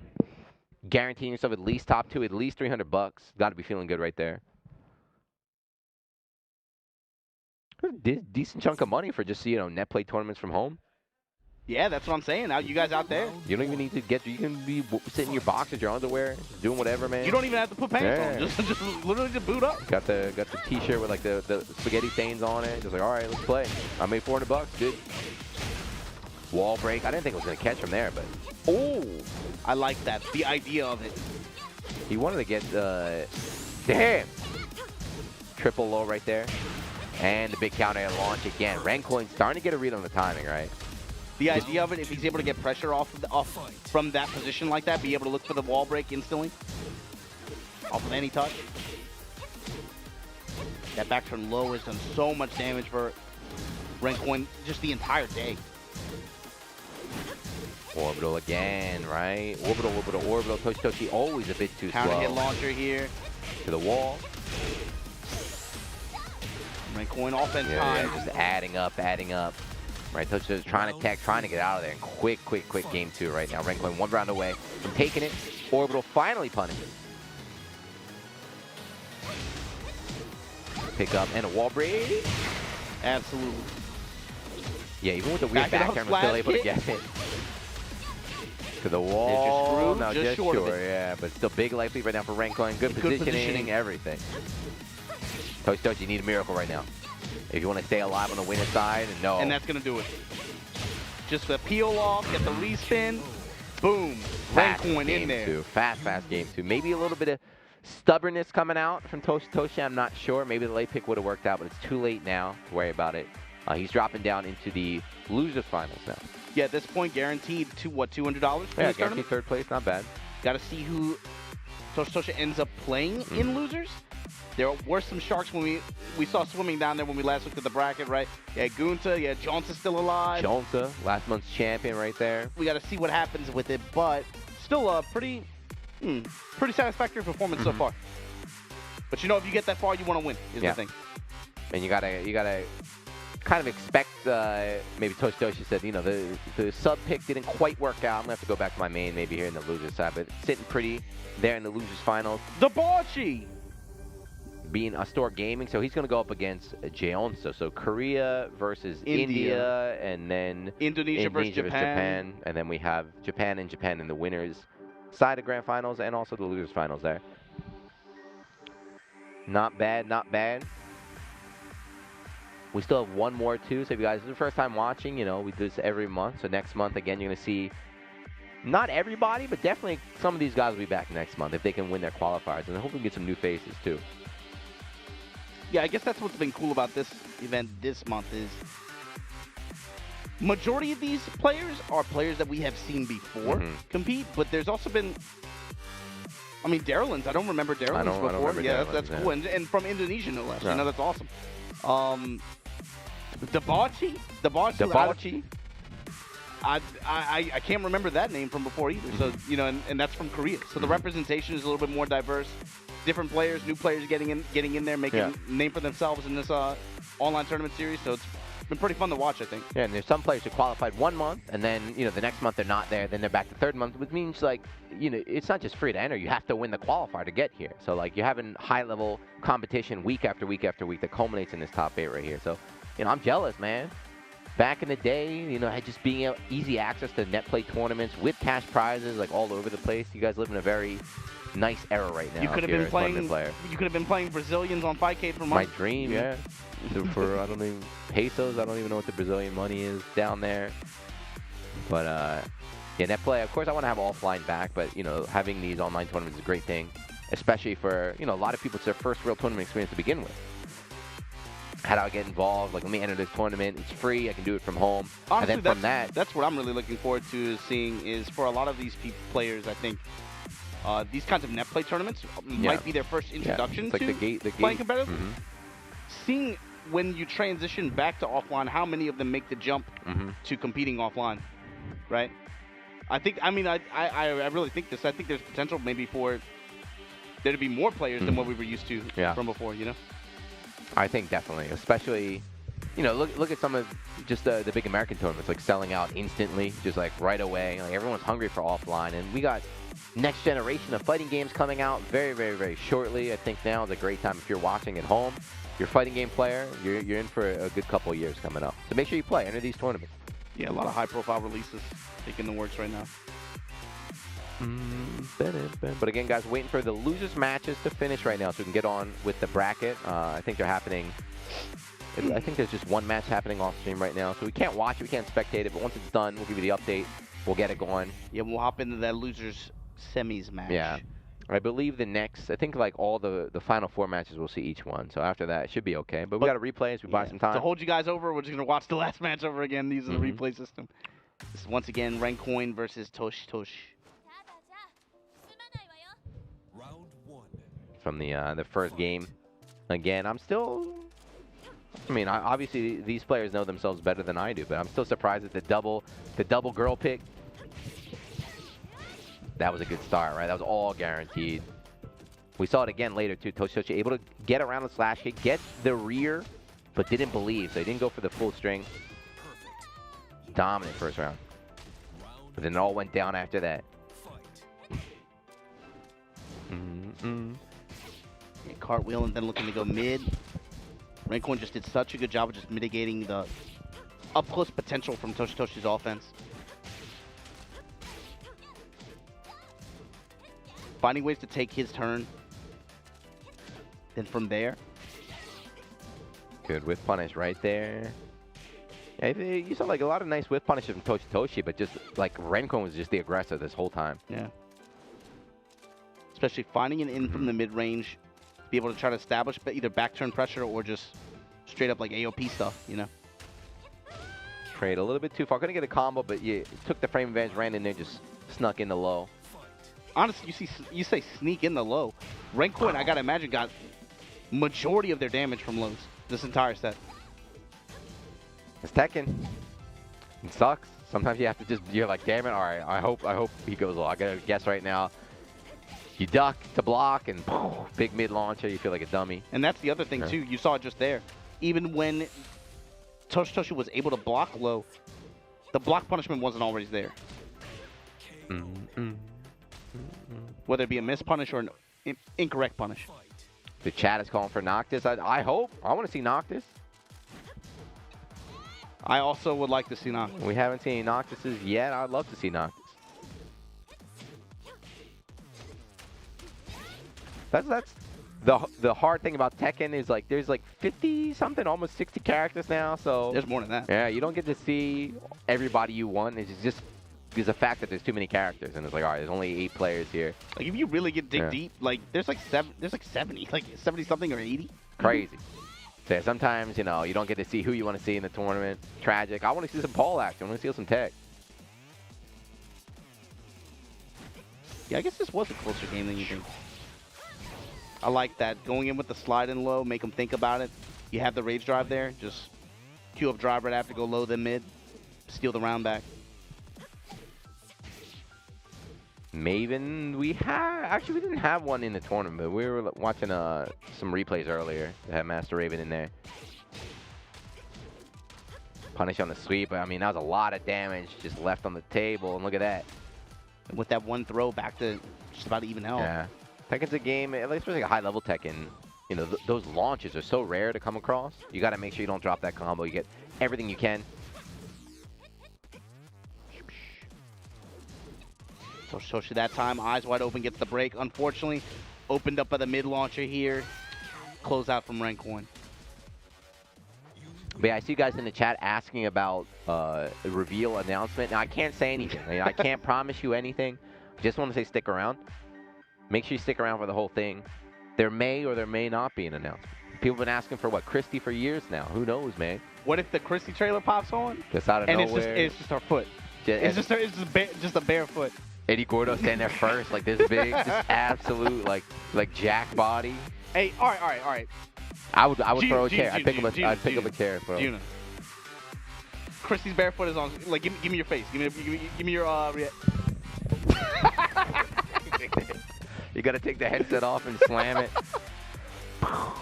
Get the tears in my eyes. I want to do the nephew. Just like I'm gonna take my shirt off and just be posing. just look around. These things, I couldn't even lift this. This chair is heavy. Like the gaming chairs, I couldn't even lift that one up. We got two-handed. Yeah. Two-handed. Hold on. I could have to grab a stool from over there, man. But yeah, guys, it could be. You don't know. We don't know. We didn't get confirmation, but we also didn't get any denial. So there might be a huge reveal after this. We shall see. But this is the second match. I think this is when Renkoin kind of figured out the pattern right now. Kind of got a read on that time. There's a lot of counter hits in this match right here. Like trying to go for that tech trap after the break like that. Triple low. Then finally goes for the mid right there. But yeah, like that sequence right there, which is like the triple lows, right? You could have blocked any one of those. It's just you have to commit. You got to commit. I think what it showed really was like Renkoin had a sense of like freedom. Yep. Like, I got this. I'm so confident right now that I can just go for anything. I know you're not gonna blow. I know you're too scared, so I'm just gonna chip damage you there. And yeah, again, if you're like a new player, it doesn't look fancy, right? Look at that. Like that was nothing. It's not scary, but you get hit by like 10 of those around without even noticing it. It's like, wait a second, half my life is gone. OTG, and damn, yeah, Renkoin definitely had the download here in game 2. Tekken Tag 3, it could be anything, guys. We don't know what it is. Street Fighter Cross Tekken 2, Tekken Tag 3, Tekken Revolution on Switch, or on PlayStation, sorry. Pop, pop. Hey, hey, hey. This is a wash here.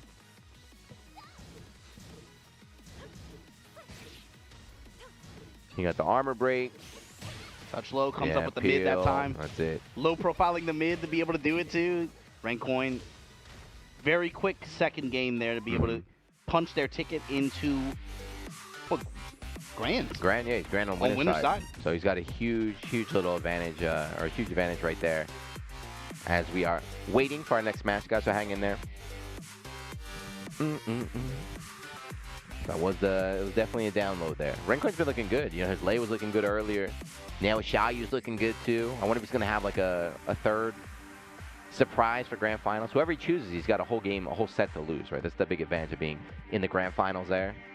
Yeah, you asked me earlier if there's a direction you'd like me to see the game go in. What about you? All right, let's I like Tekken. I think you can keep it the way it is, but my biggest complaint with this game is just the cast size and the move list. It's just, but that's also kind of what makes Tekken. That's Tekken. also what makes it yeah, good. Is that's the thing, also what like, makes it good. It's just like there's so much going on. So I feel like at least to start, you don't have to cut the move list down, but it's just like a fresh start. Make it easier than ever to pick up. I know a lot of people are interested in Tekken, but it's a bit intimidating. You know, you pick up the game, you're fighting a new character each time, gets murdered by moves you've never seen. It's kind of disheartening. So I'd like a fresh start for everyone to just kind of pick up and start it again. As for the gameplay, I feel like Tekken's fine, you know? Tekken's Tekken. There's no other game that really fills that role that it does, so just keep it that way. Something, you know, I was thinking about somewhat recently was like where they go from here with the rage system. You know, I guess you end up hearing some conflicting opinions about it, but the way I think about it is I naturally don't like that kind of system, but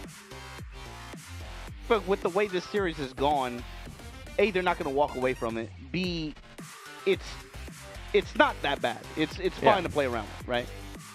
But with 7, the way Rage Art and Rage Drive developed, I thought was really cool. I think an interesting idea is you can think about like a character like Steve, right? Where he initially has one Rage Drive, and give him another one. What if you pick your character, you have 3 potential Rage Drives? You know, just like that kind of idea. Yeah, like you know, it's always fun to have like selections like that. It's so anti-Tekken conceptually, and I think it rubs a lot of old heads the wrong way. But seeing the way 7 was and has kind of played out, I think they probably, I would imagine, lean into that system or something like that. You know, I think a lot of current criticism with some Rage Drives is like, they're too easy. You just do them. You just do them or something like that. And it hit? Okay. Like, massive block. Block, plus, massive like, frame, massive frame advantage or whatever.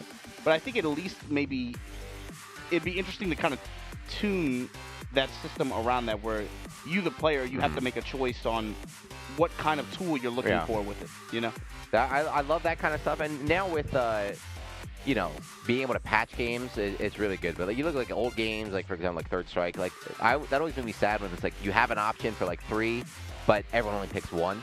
So hopefully, if they did that, they would really do a good job of making each individual one like worthwhile and fill a different role. Yeah, depending on character, obviously too, right? Like, but yeah, that's something that they could continue to manually change. It can be used as a balancing tool, essentially. You know. I don't care what the game is. There's nothing that's better than Paul's Death Fist though. With the Rage Drive, that's like what would be a better move to replace that? I have no idea.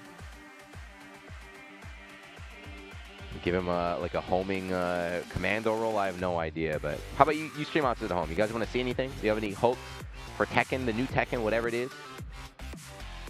We might find out. I mean, it could be just after a couple more games, we might find out right here live. You could be the first people in the world. Maybe. I don't know.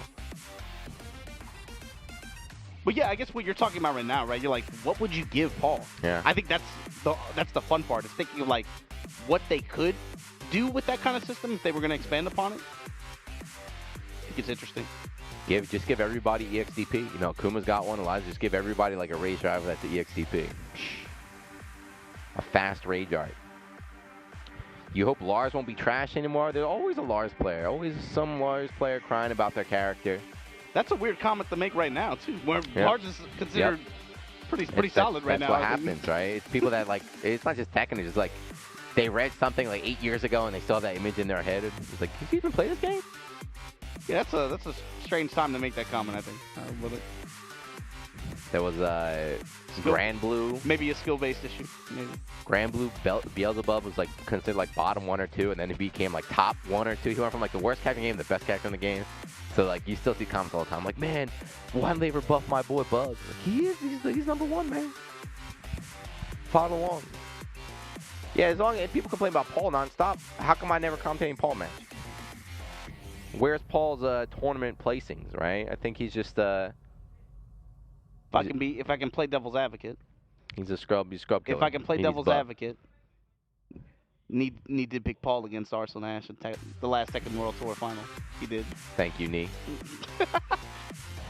Nee picked him a lot in Season 2. He was a fairly common pick, I would say, Season 2.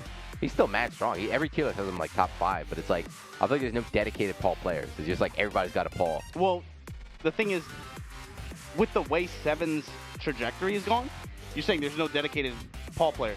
There's no, to be honest with you, there's very few dedicated X players now. Yeah, that's true. Yeah, you look at all the character specialists, the way Seven's lifespan has gone, especially with Season 3, Season 4.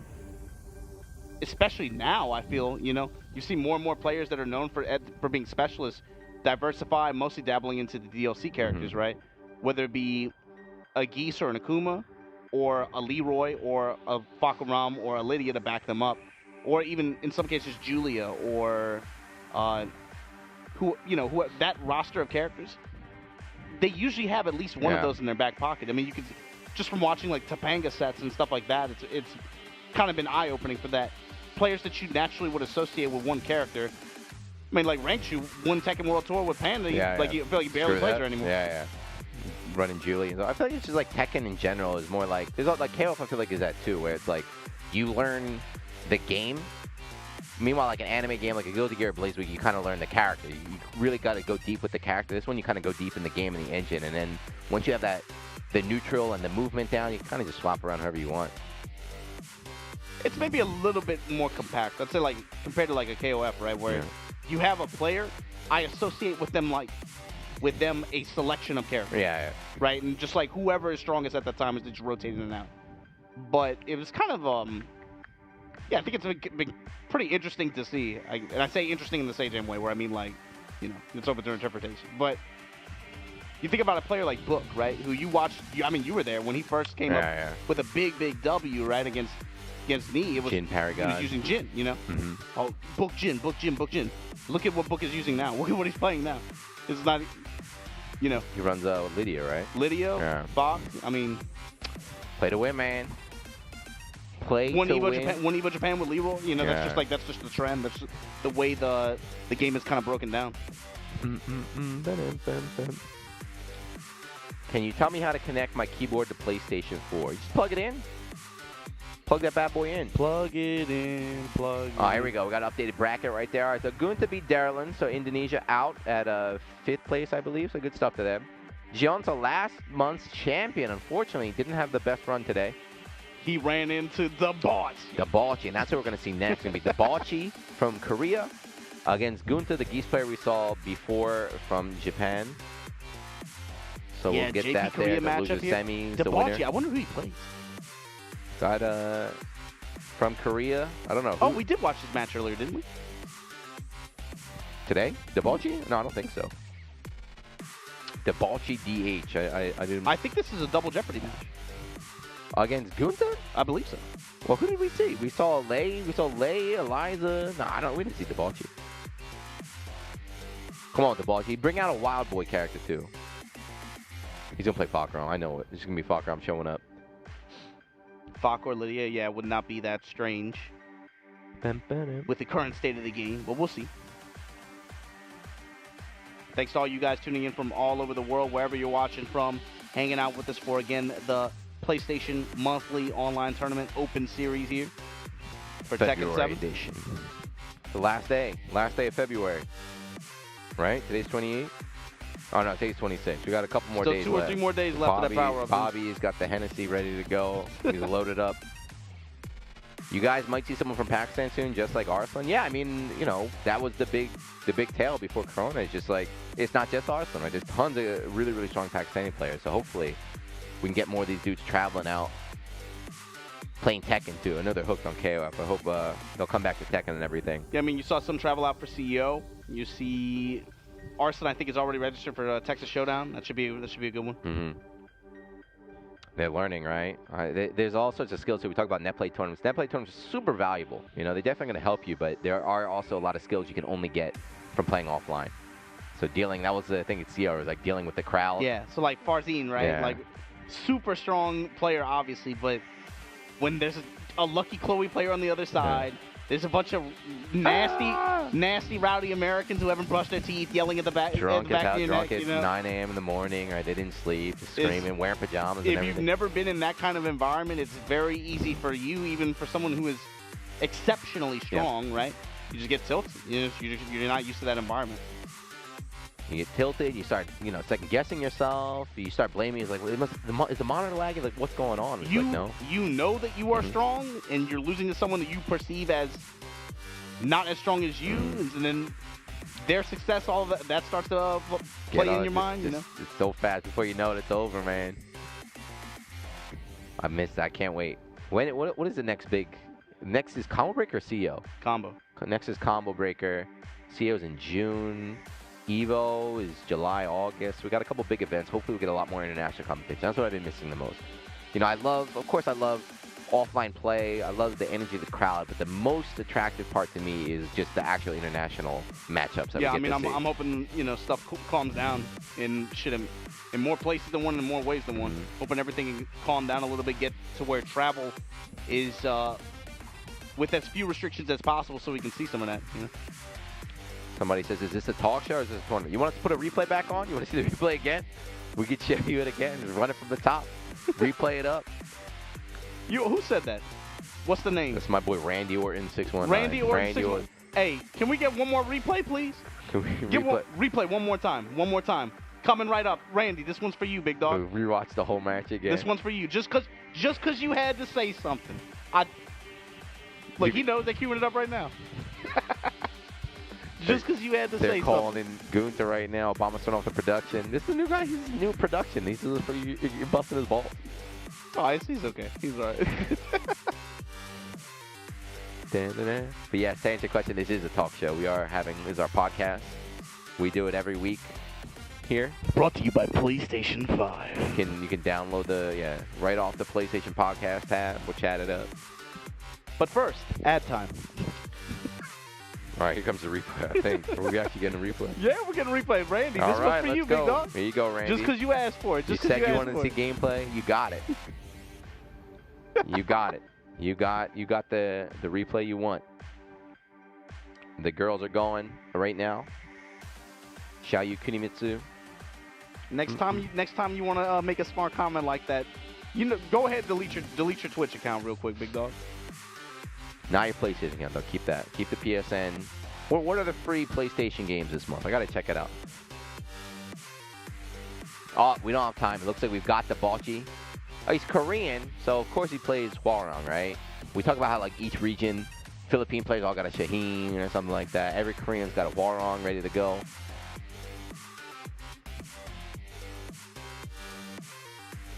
Yeah, queuing it up now. Boom. What about you? You do that in the chat. Who's like your regional character? Or if it's a really small group, if you just like who plays in your little group?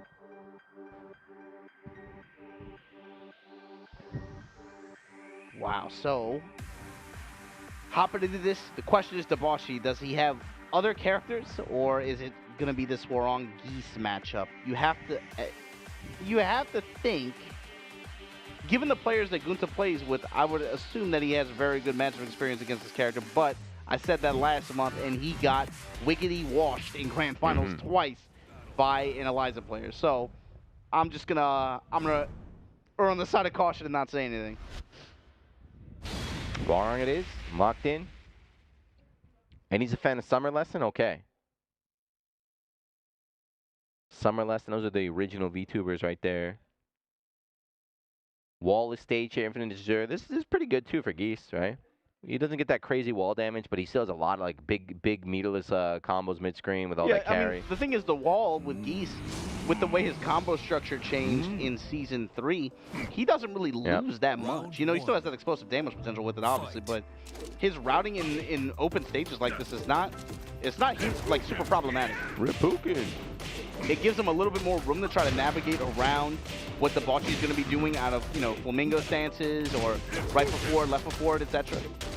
Bocce's taking a ton of damage, but here we go again. That was called Peacekeeper? Got big pickup here. Enrage. Easy 50% off an armored move. Plus, try to grab, but just out of range right there. Got him. Damn. The Bocce got counted like 4 times, and he just kept swinging. He doesn't get very, I guess, wild boy aggressive style play right now. Gunther's gonna have to try and like put the brakes on him here. Gunther with the jab float. Will he just take the Ripuken ender? Backing away, chilling. Nice little 20% chunk. Wheel kick, block, and instantly cues up crouch jab. Roll against the hand. Nice Again, duck on the high. You he see keeps trying to do Gunta wake going up to the kicks, crouch man. jab as well. Debauchee can do wake up kicks every time. Last time he got counter hit, took like 40%. Yeah, good block down there on the power crush, as we saw last time. Parry. That's what my question was at the beginning of the set. How much of a threat is Gunta going to be able to establish with parry? And how is that going to change up how Debauchee approaches this match with his pressure? I love the sound when that parry connects. That pause.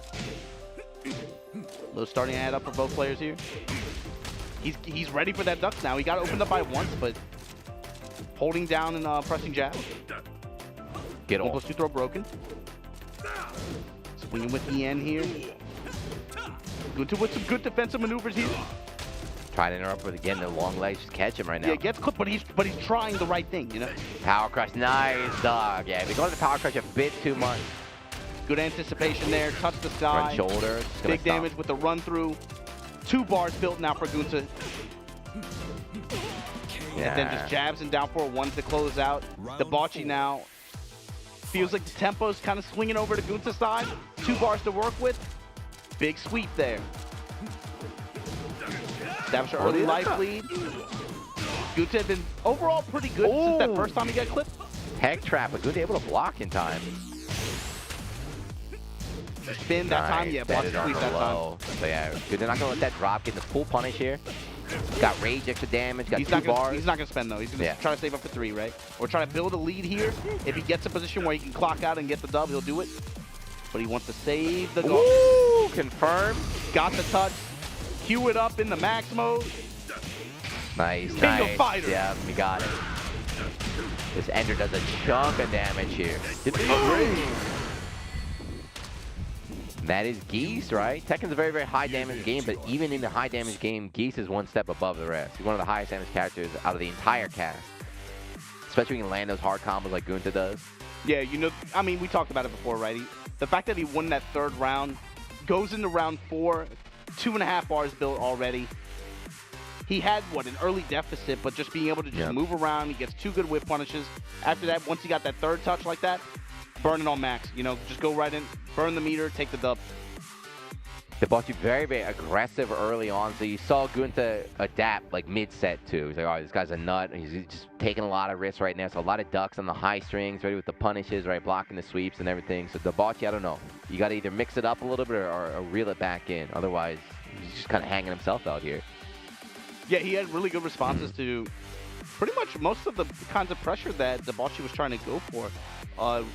Out of Flamingo, whether it was Flamingo or whether it was right foot forward stance, he was able to adequately cheese all the strings, really.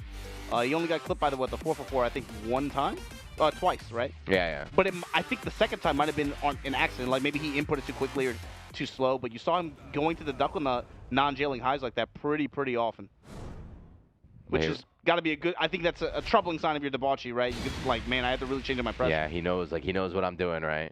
These tricks don't work on him. This guy's a monster. 1,700 games just in player match right now. Once again, wide open stage like this on Infinite Azure 2. Debauchee not going to have the benefit of being able to try to fish for a wall, try to lock down this Geese. And again, just first to 2. Gunta just needs this. He needs this one, and he's moving on the loser's final. He lost to the lay player earlier. He could lose again. We have no idea. But they've been playing different characters. We'll see. Debauchee, the only Korean representative. The last hope. If he loses, then it's all top 3 Japan, huh? Yeah, we started today with 3 players from Japan in the bracket. Top 3. Come on, Debauchee, do it for Korea, man. I mean, even worst case scenario here for them. You know, top 4, 3 out of all 3 in there. Hwarang was the meta. I don't think Hwarang was ever considered the meta in this game. He's just always he's just a killer, right? I feel like at the low mid level of play, like he's such a threat because if you're not ready to deal with this, all his strings and all his mix ups just get blown up 80%. He murders me. But at the highest level against players like Gunta, you see, whoa, what the heck? All right, we're in there. Let's go, baby. Back 3, and that's it. Just stolen. Gonna stop the clock here.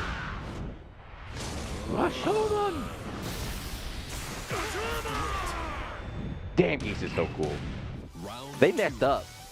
They put SNK character in the Tekken game and made him the coolest character. If I'm sorry, I'd be like, yo, tone him down a little bit. Don't make him that cool, man. He's outshining. Parry, no good. Another grab. Yeah, the neck chop throw is really paying dividends here. I think Gunta's just trying to get up, but just getting tagged multiple times. Debauchee, yes, all around. 3. Rashomon! Fight.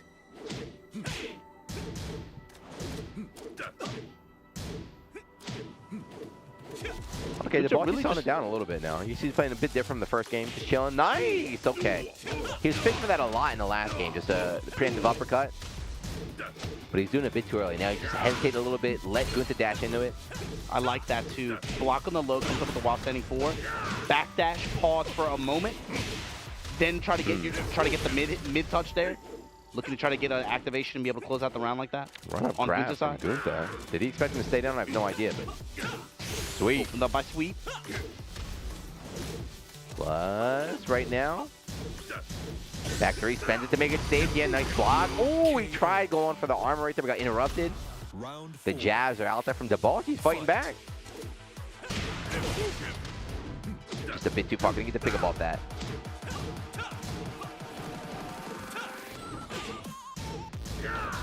Swinging air, right? Gunta just these little, like, a little backdash, creating the distance right here. Debauchee just kicking, but nobody's there. Running elbow. He's had really good presence of mind to really just be buffering flash ducks like that in mid-range too. He knows what Debauchee's throwing out, what strings he's throwing out there when he goes in the specific stance. He's done his homework, you can tell. Got a big life lead too right Especially now. now, you know. Huge life lead here. Right now, left foot forward stance. Just chill. Look at the way Gunta's moving. Rotating around left side. Trying to just zone out. What a step. Low Got in the the launch, mid. That's too. a mix-up. Debauchee has not shown him that so far. Yeah, unfortunately got tagged. Yeah, unfortunate combo drop. Lets him in a bad position. Final round. Gunta able to get the round, and he's going in here. He's going to have 2 bars. That's all he needs to kill you.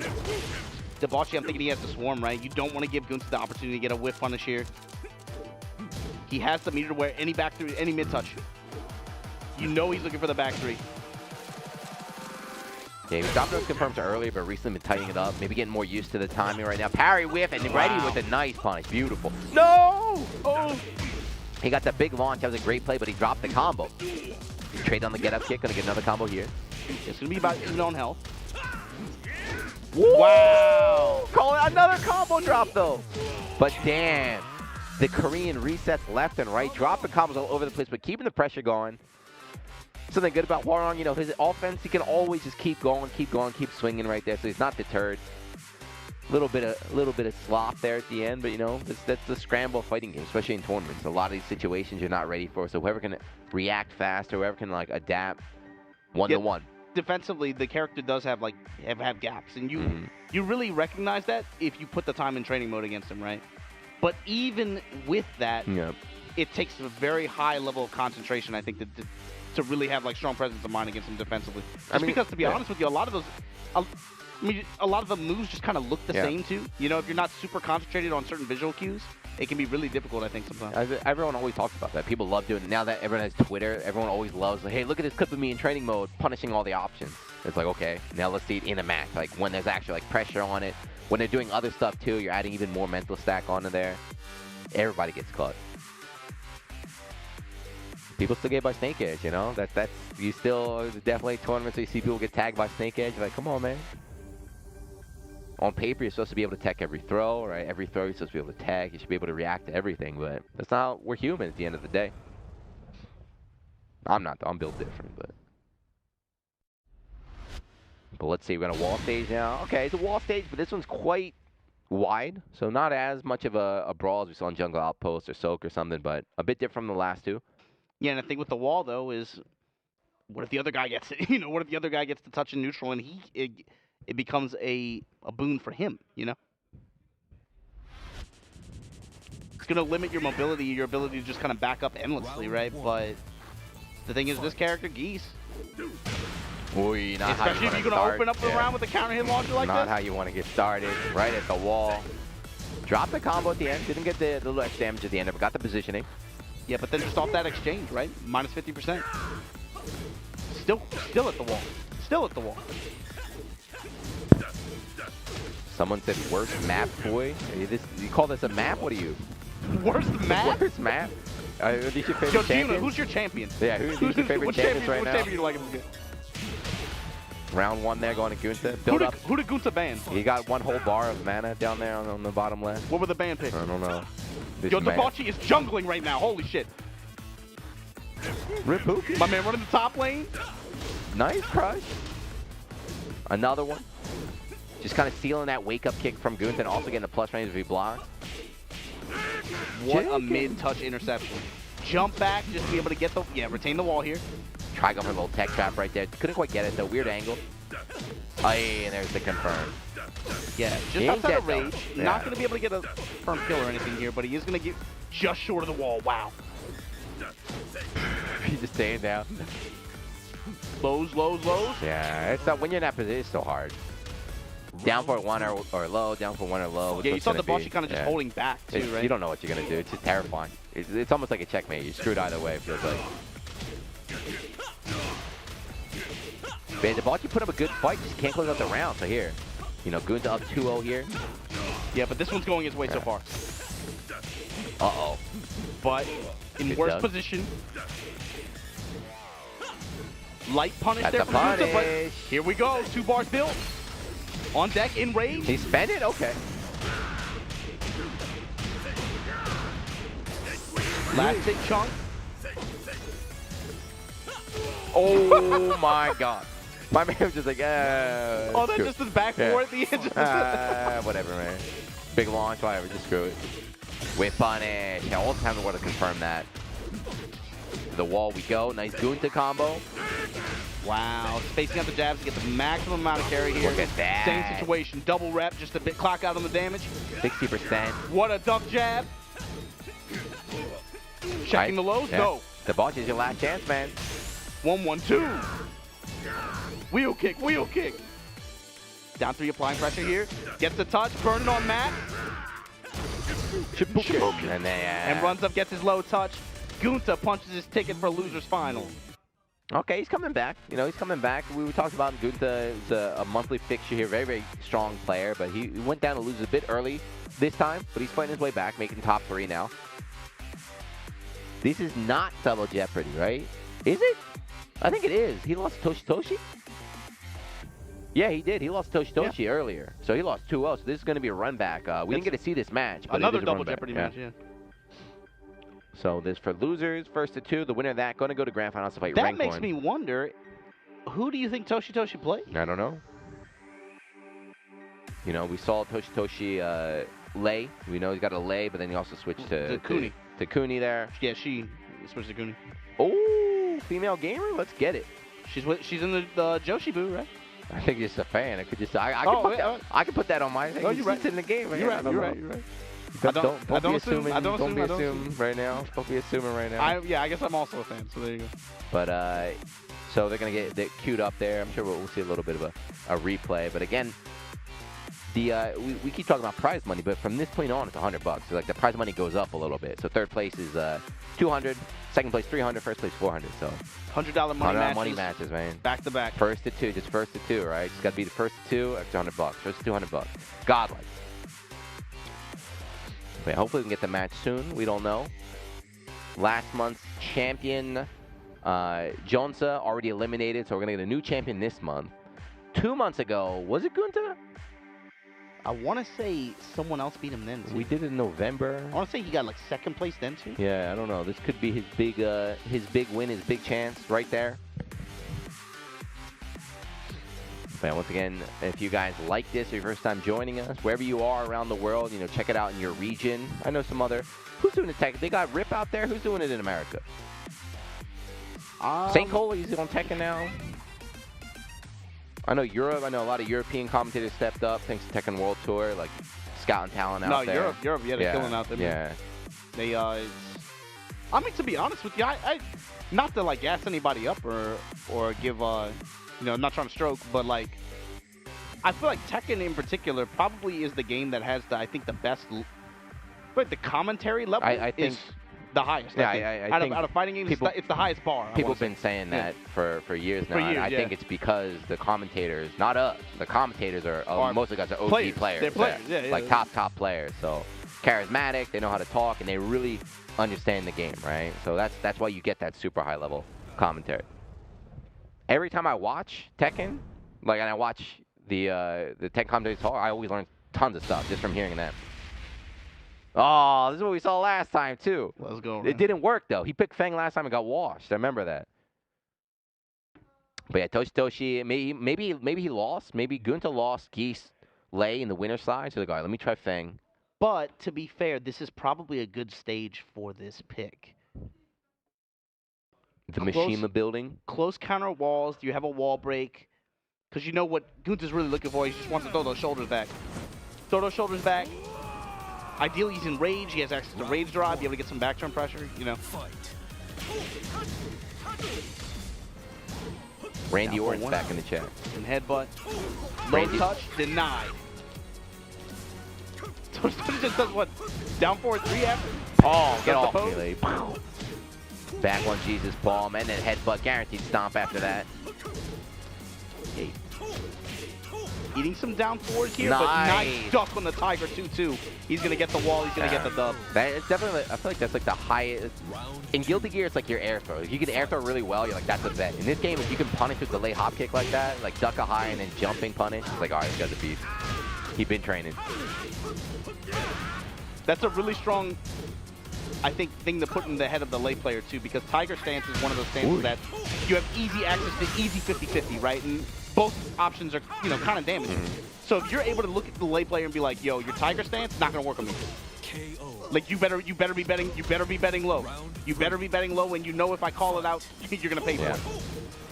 When you take away that threat of that mid-launch, all of a sudden they have to start looking at some of the other animal stances with a little bit more intent to use offensively like that. Like, it's just a defense, right? It's a Lay super tricky character. We're just seeing Good do a great job of just avoiding it right there. All this damage came from a sidestep launch.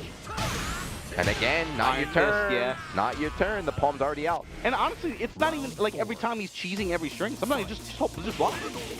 Just hold back. Hold back and reposition. Hiya! Caught him low. Good spacing on the combo. Knew right where the wall was. Nice. Gets the full razor rush sequence at the wall. And again, crushing the low. Hold on.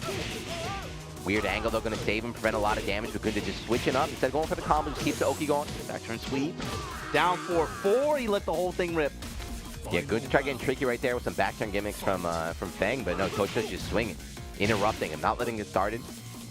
Game Kempo. one, both two rounds apiece right now. Yeah, but you haven't seen Kempo stance really at all in this matchup so far, right? Boom! Iron Fist, we check it. Crane Damn. stance low. Big punish here. Yeah, both players now get big punishes, right? Yeah, Short of the wall, of course, but decent damage return. Counter gets the follow-up. Toshi in rage. We saw the rage drive doing work earlier. No, he bet it. Oh, no, it's good. He did it. He's dead. Come on. James Shen. No, he's not dead. He's alive. Pick him. He dead. Damn. Now, even from that range, because the wall was there, he would have been able to get it down 4 after, just to be able to get just enough damage to do it. So you talked about it earlier. How do you feel about that? How you feel about reversal rage arts with armor? I know that's a hot topic. You know, it's not Tekken, man. I love it. You know, that's the first one we saw ever, I think, in these monthly. I mean, letting it rip. It's what I said was, I think Rage Drive is more interesting than ours. I think the potential for that is a little more interesting. You know, you want to say like it's not Tekken or whatever, like that's fine. You know, obviously, but it's a thing in the game, and I just don't see them walking away from it. Yeah. Is my thing. I mean, So I'm trying to the think rage like art. if I have to live with it, like what would I want it to be? I guess I'd rather take the more interesting option. Art to me, like I like the, especially a low level play. I'd always be mashing, and people always mash art. You know, a high level play you don't see it that much, but like low level play. If you guys don't know that move at the end, right? If it was blocked, he lost. It's just a Hail Mary. You do it. It's got armor. If it hits, you win. If it's blocked, you lose. Comeback mechanics. I love them. I don't care what these boomers say. I love comeback mechanics. But that was close, right? That was close. Gunta. He was looking pretty good. He lost it all at the end, and he's locked in. He's locked in with Feng. We got an endless stage, though. No more walls. Walls are a huge part of that last game, huh? I feel like the whole time they're at the wall. So let's see. We got a little bit more movement now, a little bit more neutral-based gameplay. If Toshi wins, then he's going to go to the Grand Finals for another rematch against Rencoin. Gunta hasn't fought Rencoin, though, so he's got the best chance, maybe. Oh, yeah!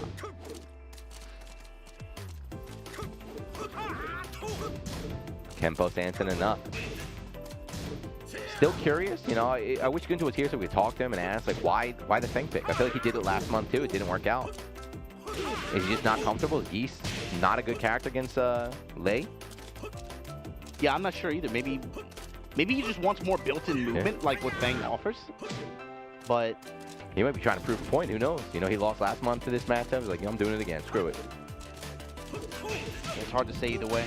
Headbutt. Shifting clouds, looking for the big four there. And you see now, the way Gunta has been playing against Tiger Stance, you just saw Rencoin queue up in, Toshi queue up into it, immediately backs out. I'm not even going to try to test it now. Got punished enough last time, learned his lesson. Went for the big launch, right? Tried to bet the farm right there. Gunta, nice defense, easy punish. Round one.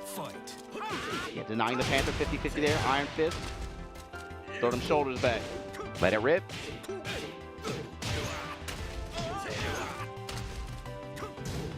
You know, even a high-level play, like, the plays will still take risks. Like, you're not going to do it. I know you're not going to do it. It's unsafe. Like, actually, I did it. Second part out there, you get launched, take 40%. Put the Fear of God, and you counter it with the stomp, extra damage. Gunta looking good here. Toshi is looking for these lows. Constantly holding down forward, looking for low parry. Enough of this footsie just run in your face, smash you low. Game 2, good jab strings, response here from Gunta. Yeah, very good mix offensively here in mid-range. Gets in close. Sweep. Yeah, there we go, deep sweep here. Gonna put, I was about to say put Toshi in rage, but it did not work out that way. Tornado kick, gonna be able to clock out on damage here. Wants to go back to neutral. Sweep, that's it. Damn, dominant game. Ran into it. Yeah. What happened? Was it the wall? Was that it? Was the wall that much of a factor in the first game? They just cut right to Obama's face. What? This is Zoo that you looking very, very like you looking like Arturo right now and during the reveal. Just chilling in the background.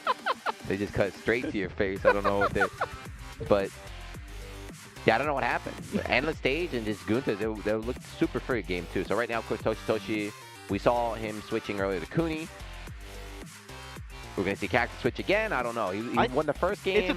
I think it's a confidence thing. I don't know. I don't know if they stay left. Either way, the next game decides it all. Only first to 2. You don't get to pick the stage either. You know, you got to just leave it up to the RNG gods or something. All right, we're locked in. Let's see. $100. And it's not even first 2 anymore. It's first to 1. Whoever wins this game gets an extra $100. First to 1 for $100? That's wild. Tekken 7 too, man. Oh my God. First to 1, 100. As we wait for the connection to get in, but there, looks like we are ready to go here. All right, so what are we looking at? It's on Toshi. Locked in? Stays with okay. And then we're going back to Infinite Azure. The random is super glitch in this game, by the way. Don't Michael Murray told me himself. It's glitched as hell. This is the 3rd time we've seen Infinite Azure 2. But again, it didn't work out, right? That first game, they had a nice wall there. Really back and forth. Toshi able to come out on top. We played this stage. We just played it right now. Without the wall, Gunta's movement, you know, his little footed game is outclassed Toshi. We got a repeat right now. Toshi, you have any tricks, anything you haven't shown us yet? So yeah, let's just challenge on Razor Rush and neutral like this. Try to 4-4-3 there. Gunta ready just to jab him for it. Check if they're holding back. Big health lead established here. Look for the guard break. Okay, hold on. Razor Rush. Adding up there. Toshi, great. What's the stance? Goes to the Panther. Low drive, not going to work out here for Toshi. Oh, we got sidestep in the launch. Tornado kick. even with the side launch right there, you know, couldn't get the full combo, just went instead for the unscaled damage. Yeah, fortunately he didn't need the whole combo, you know? Good stuff. But damn, Toshi again smoked that first round, ran it all the way back. Another counter launch, hold on. Dragon 2. Excellent call out. That was Tiger 4. Felt the low coming, especially after all this time throughout their matches today, right? Gunther's had such a good success rate. Big whiff, and the punish is ready. Rage Art, let him see it. No. Didn't want to send the message, just goes for the ender right there. And damn, both rounds, Gunther is dominating. He's up, and then Toshi runs it all the way back. Low parry, take your damage. Oh my God. Parry on the low. All right, okay. The quick get up, gonna get a launch in the air, heavily scaled, but Gunther gotta make something happen now. Headbutt. I love that Toshi kept them just outside of range, dude. A lot of pokes there from Gunther, just about evened it up. One launch to kill either player right now. Shifting clouds. Magic Razor Rush looking for the counter hit 4, can't get it. Gunther not gonna give it to him. Big rage goes low. Here we go. Hey! That was even the rage one. He didn't even get the rage one. He didn't even get the rage one. But it still worked out, though. It still worked out. He just did it wrong. He probably forgot the input. He's like, damn it. It's like pause. You got to hit both buttons instead of one. Yeah, this right here, that sequence that you just saw from Toshi, that is late right now. Go in the snake stance. From that pressure, look at how much chip damage he did. Nice. Yeah, good block on the back turn low. Low parry, hold on. This is going to be prorated, unscaled. Low parry monster. That's just enough. Low parry monster. He has so many low parries the whole day, especially against Gunther. Just to enough. seal the deal. Most characters, you know, their combos get scaled. You know, you can't really kill there, but lay that second hit, that second little flip tornado right kicks, there. You do that specifically just to clock out and just get that big chunk of damage at the end. It was just you don't enough. get Oki from it, right? You can lay down after, you can play some tricks, but you don't get anything. You're just saying, give me my damage. And he got it. And it was just enough. That was just enough to kill him. With that, Gunther out at third place. He's looking so good, too. He got robbed the first 2 rounds. He was up, and this great comeback from Toshi. And now we're going to get another rematch of Winners Finals right here. Winners Finals, we saw both of the players switching away from Lei, right? It was Xiaoyu versus Kunimitsu. So let's see now in the Grand Finals.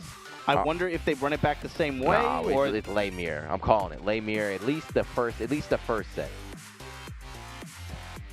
We shall see. But thank you guys for joining us here. Yeah, wherever you guys are watching from, remember this is the PlayStation Tournament Open Series, monthly online tournament, February edition. Make sure you guys boot up your PlayStation console, no matter if it's PS4, you got the Pro, you got the 5, whatever it is, boot up. Make sure to check around the dashboard. These events are going on all over the world. In whatever region you're watching from, I guarantee there's an event you can sign up for. And not even just Tekken, right? All sorts of different games, you know. So whatever game you think you're good at, whatever game you like to call, you know, this is my game. I'm the best at this one. You got a chance to prove it right now. But yeah, it looks like no replays. We're missing out on the replays. We're gonna go right into the match. I'm cool with that, man. Let's go. Get into it. We're gonna go right into the match. Grand Finals first, the 2. Toshi versus Rancoin. Character selection is gonna be a big question, but then also Toshi.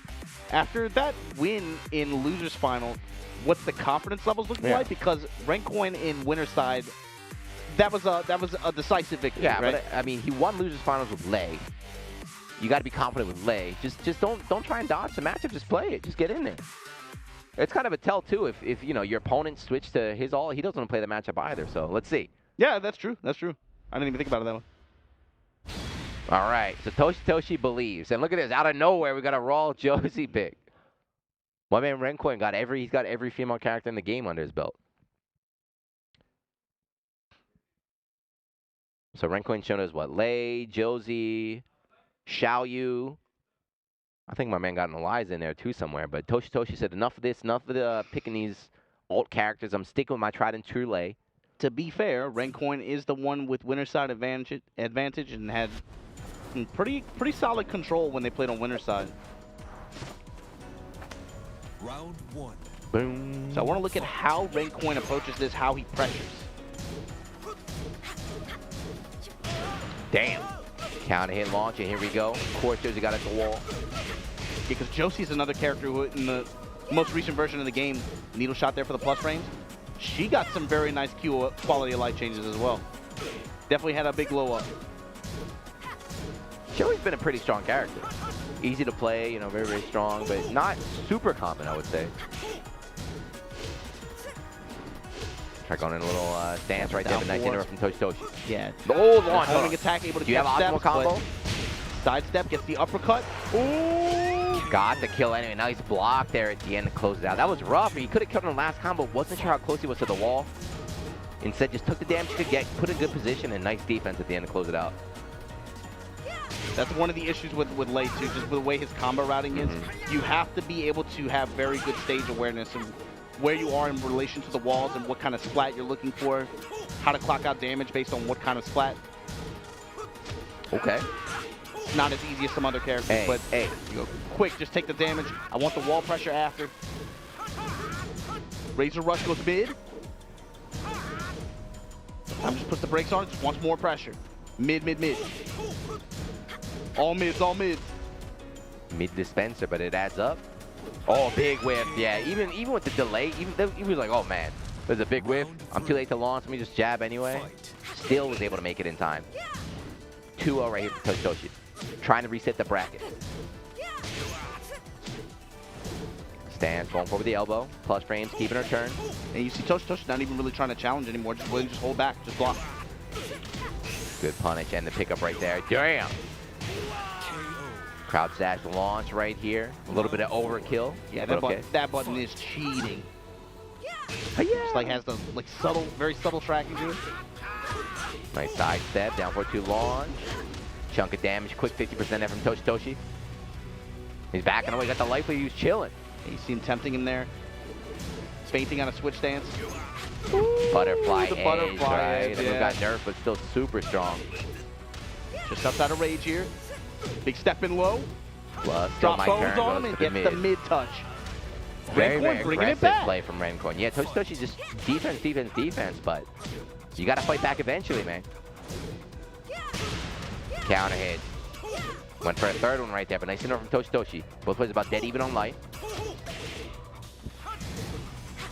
Oh, I thought he got hit out of stance. But able to block the butterfly edge. Sweep. Goes for the mid. Okay, that's one. Toshi already doing better than he did on the winner side. You know, able to take a game. He lost 2-0 before. What do you think of your Rencoin? Now, Rencoin beat him before with Xiaoyu. Now he's with Josie, but he still has a whole set to work with. I don't expect a switch. It was close anyway. I feel like he locks in Josie. If he loses, he gets the bracket reset, we might see a mirror, or go back to Xiaoyu or something. Something like that.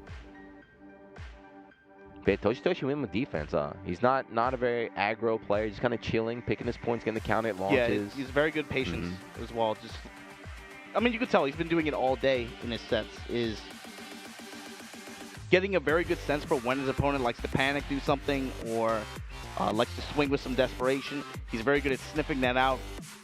Put that pressure on you. Put that pressure on you. Okay, now is when it's coming. Pump the brakes. There it is. Okay, whip punish. You know, he's very good at being able to sniff that out. He's warming up too. Some players, we were talking about beating the loser bracket. Some people get better just to get to play more. You know, loosen up, they get more confidence as they're winning more, getting stronger. We saw it last month too. We saw Johnson come from losers, reset the bracket, win the whole thing. Toshi at least going down that trajectory right now. Yeah, we'll see here. I don't expect to change. 2. I don't expect to change, not yet. I think maybe if he loses the set. Yeah, he loses. If it goes to a reset, I think he'll change, bro. Well, let's see. Yeah, locked in. Okay, so Rencoin sticking with Josie at least for the first set. What is the prize pool? First place getting $400, baby, cash. Second place, $300. So these guys are both guaranteed. Yeah, at least $300. Whoever wins, though, gets that extra 100. Not bad at all. You know, for a free-to-enter tournament, you can enter from home, playing the game you love, just getting some extra money out every month, every week too. They have prizes for the qualifiers too. Not bad at all. Yeah, money is great, of course, but also you get the experience. You know, all that other stuff. Round 1. Oh, that's what happened. He had to switch his outfit. Sailor Josie now. Yeah, big wide open stage here. Guaranteed follow-up here for Rencoin. Step in low. Switch mid and then dropping bows on him. Plus frames, able to catch him mid again, trying to catch him stepping. Whoa, let the whole string rip. Another one. So he still has the screw available. Yeah. Yeah. Oh, yeah, he didn't get the second hit. It's not going to reach. That's something with Josie, too. The range, but then it's also the character box. Rage drive, and Josie just kind of checks him after that. I might have tried sidestepping. Flash kick. And this is how Josie works, right? That last round, too, there wasn't a single combo from rank 1. Her pokes do so much damage. Hey. Just before you know it, like you're down to 20%, you're like, what happened, dude? Toshi's offense completely changed up, though. A lot more use of attacks like sidestep 2-2 to be able to get some plus frames. You saw him going in the tiger stance and just going for a parry. Just anticipated that rank 1 was going to press. Nice catch on the low right there. Saw rank 1 trying to run away a little bit. Jab stuck in the knee. Yeah, now that we're downstairs too, the stage is even wider. You know, so both players got a lot of room just to work with, just back away, keep their distance, choose when they want to go in. Nice side step from Toshi. Is that guaranteed? The low out of tiger stance. At the wall, Tiger 2 does not let the second hit rip. Does not give rank 1 the opportunity to be able to try to duck it. Willing to just play the 50-50 for what it is. All right, see what comes. Oy. Yeah, it's in the Tiger style. Damn, wow. The double lows, man. The range on those kicks. I mean, that's her gimmick, right? She's a Muay Thai fighter. She's going to be kicking you down low. Got to guard your shins. You have to eventually block low against his character. Big launch, okay.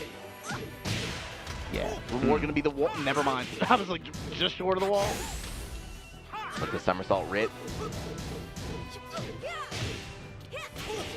No, yeah, try going in there, but interrupt the Razor Rush. And now Toshi 1 round away from resetting the bracket.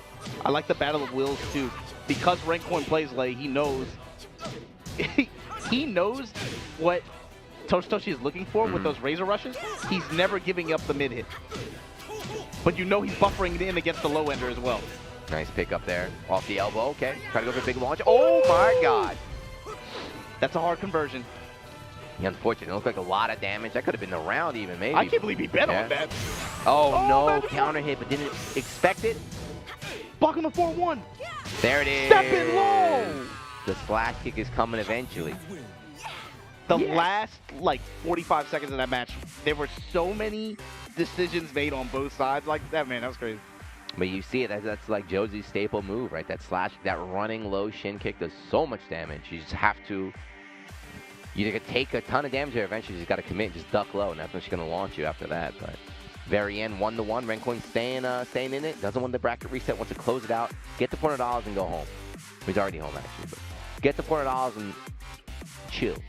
Play Elden Ring or whatever he's doing. Yeah, at this point, Toshi locked in, right? Let's see what comes up here, but... Toshi could change. He's kind of locked in, but I don't think so. He's doing so well. The way the matches have gone, I mean, like... Very, very close. You run late, I think. Just kind of stick in here. But yeah, here we go, guys. This could be the last match of the day, or we have a reset. We can start all over again. Tournament point, reset point. Could go either way right now. Again, though, the pressure is definitely on Toshi. He loses game, he's out. It's finished. Renquin loses, you know, okay, we just got a fresh start. We'll try it all over again. Maybe I'll pick a different character. I don't know. As for the stage, where we're going, the arena. They got rid of the Pac-Man arena, right? Did they? I don't think so. I thought it was not an extra stage. I thought it was this stage, just with like it's this stage, but with like the music and stuff. Yeah. Well, let's find out. Let us find out here. I had a mean Josie. I was a Josie god, season 1. Oh gosh. Man, he just swapping the outfits every time. The Magic Wonder Woman. Oh, he dropped it, and another but pickup. Then finds counter hit launch again. This is the slop right now. The scramble, as Bobby called got it. Up mid-call. Crouch jab to interrupt the Razor Rush there. That's a tell. Nice, stuck on the high. Wall spot right there. Damn. All right, that's it.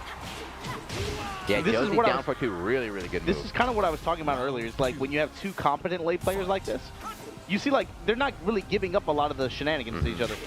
They know too well. So it forces the other player to have to get a little bit creative with their approach, way more delays. Or unconventional attacks like you saw last game. Ooh, big float in the Panther. Good block on the low. Nice side step down the running elbow. Damn. Yes, and then wall flat. Yeah, that's a big finish. Round 3. But I have no idea. It didn't look like it was guaranteed, but it all worked No, out. it's just the mid-ender. All right. They are 1-1 right now. Toshi Toshi trying to reset. Does not want to go in second place. Wants to take the whole thing. Joe's getting started. Counter with the knee. To the wall we go. Yep. Carry, oh gets the my wall. God. Hey, unscaled. Easy 50%. Slash kicks are coming. You know it. That worked last time, not this time. Okay. And then crane stance going low. Woo! Switches up those Panthers. Oh! That is punishable. That is punishable. Good block. And even that situation, he's ready with the punch, with the flying elbow. All the late players today have been getting away with murder with that move. That is launch punched by a lot of the cast. But yeah, of course, the late player himself, right? Renko aware of that, ready with the punish. And now he's on tournament point. Sidestep launch. All the way to the right side. Finds the uppercut. Finds Boy, the wall. This could be it. Renko Toshi in a lot of trouble right now. Razor rush. Block mid. Good move, and he got out of the bad situation, but still down on life. That's unfortunate. In snake stance though, looking for the launch. Was like anticipating mid get up. Mid, the mid. Plus frames. Mid. Plus Another frames. mid. Another mid. Plus. Let's go. Red coin. Finally, tried to interrupt there at the end, but a bit too slow. Ate the big straight kick, and Josie crying tears of joy. Congratulations there. So Ren Coin again, your PlayStation Tournaments Open Series monthly final Tekken 7 February round champion. Ren Coin does it playing what, 3-4 different characters? We were throughout the day? We were hyping up his Lei all day, and Lei was dropped very early on in the bracket.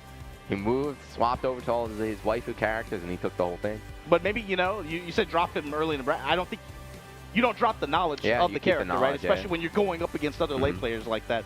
It's going to serve you so well defensively, and you saw it right there.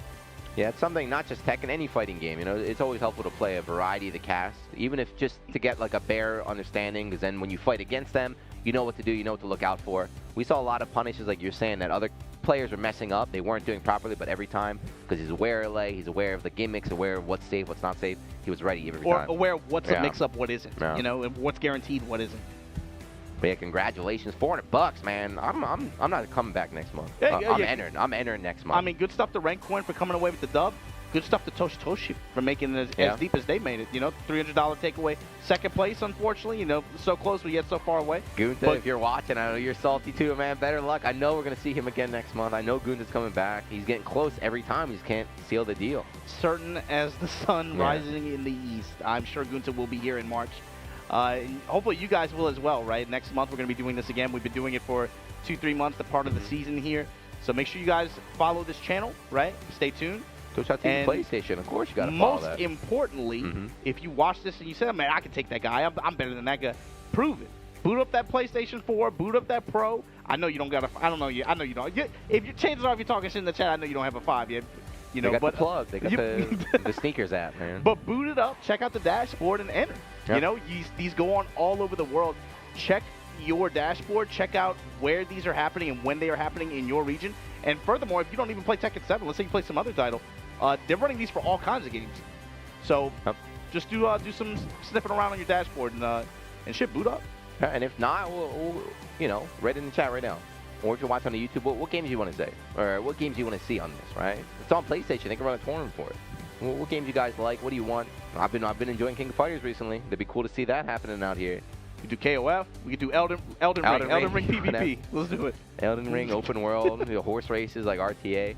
Kind of stuff like that, but good stuff, and it was really cool today too. Even though it was won by top 3, ended up being the 3 Japanese players. We had Korea representative, India was in there, Hong Kong was in there, Indonesia was in there. Anytime you have an 8-man bracket and you have more than 4 or 5 countries represented, that's always a dub. Especially for a region as diverse as this one, right? Southeast Asia, so many countries here.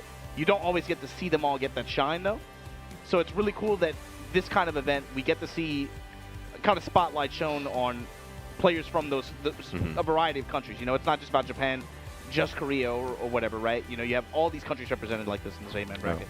So big thanks to PlayStation, of course, for putting this together, and big thanks to you guys, the players who stepped up, signed up, and showed up.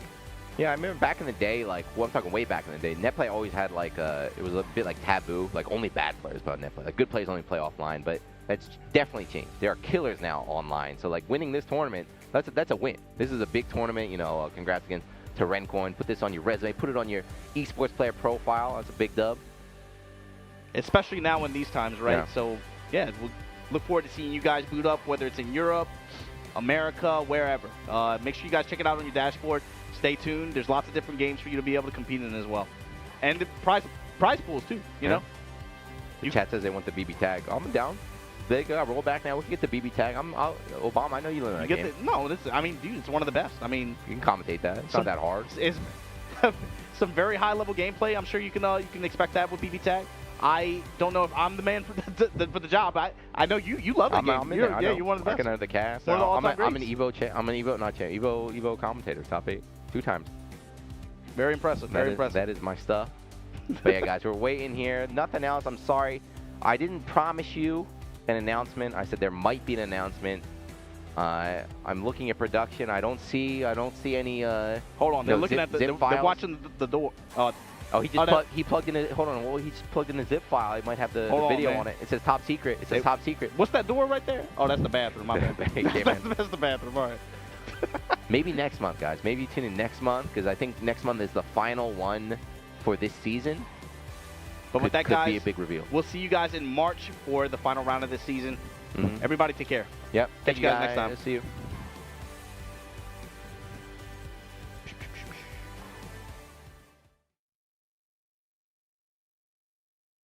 PlayStation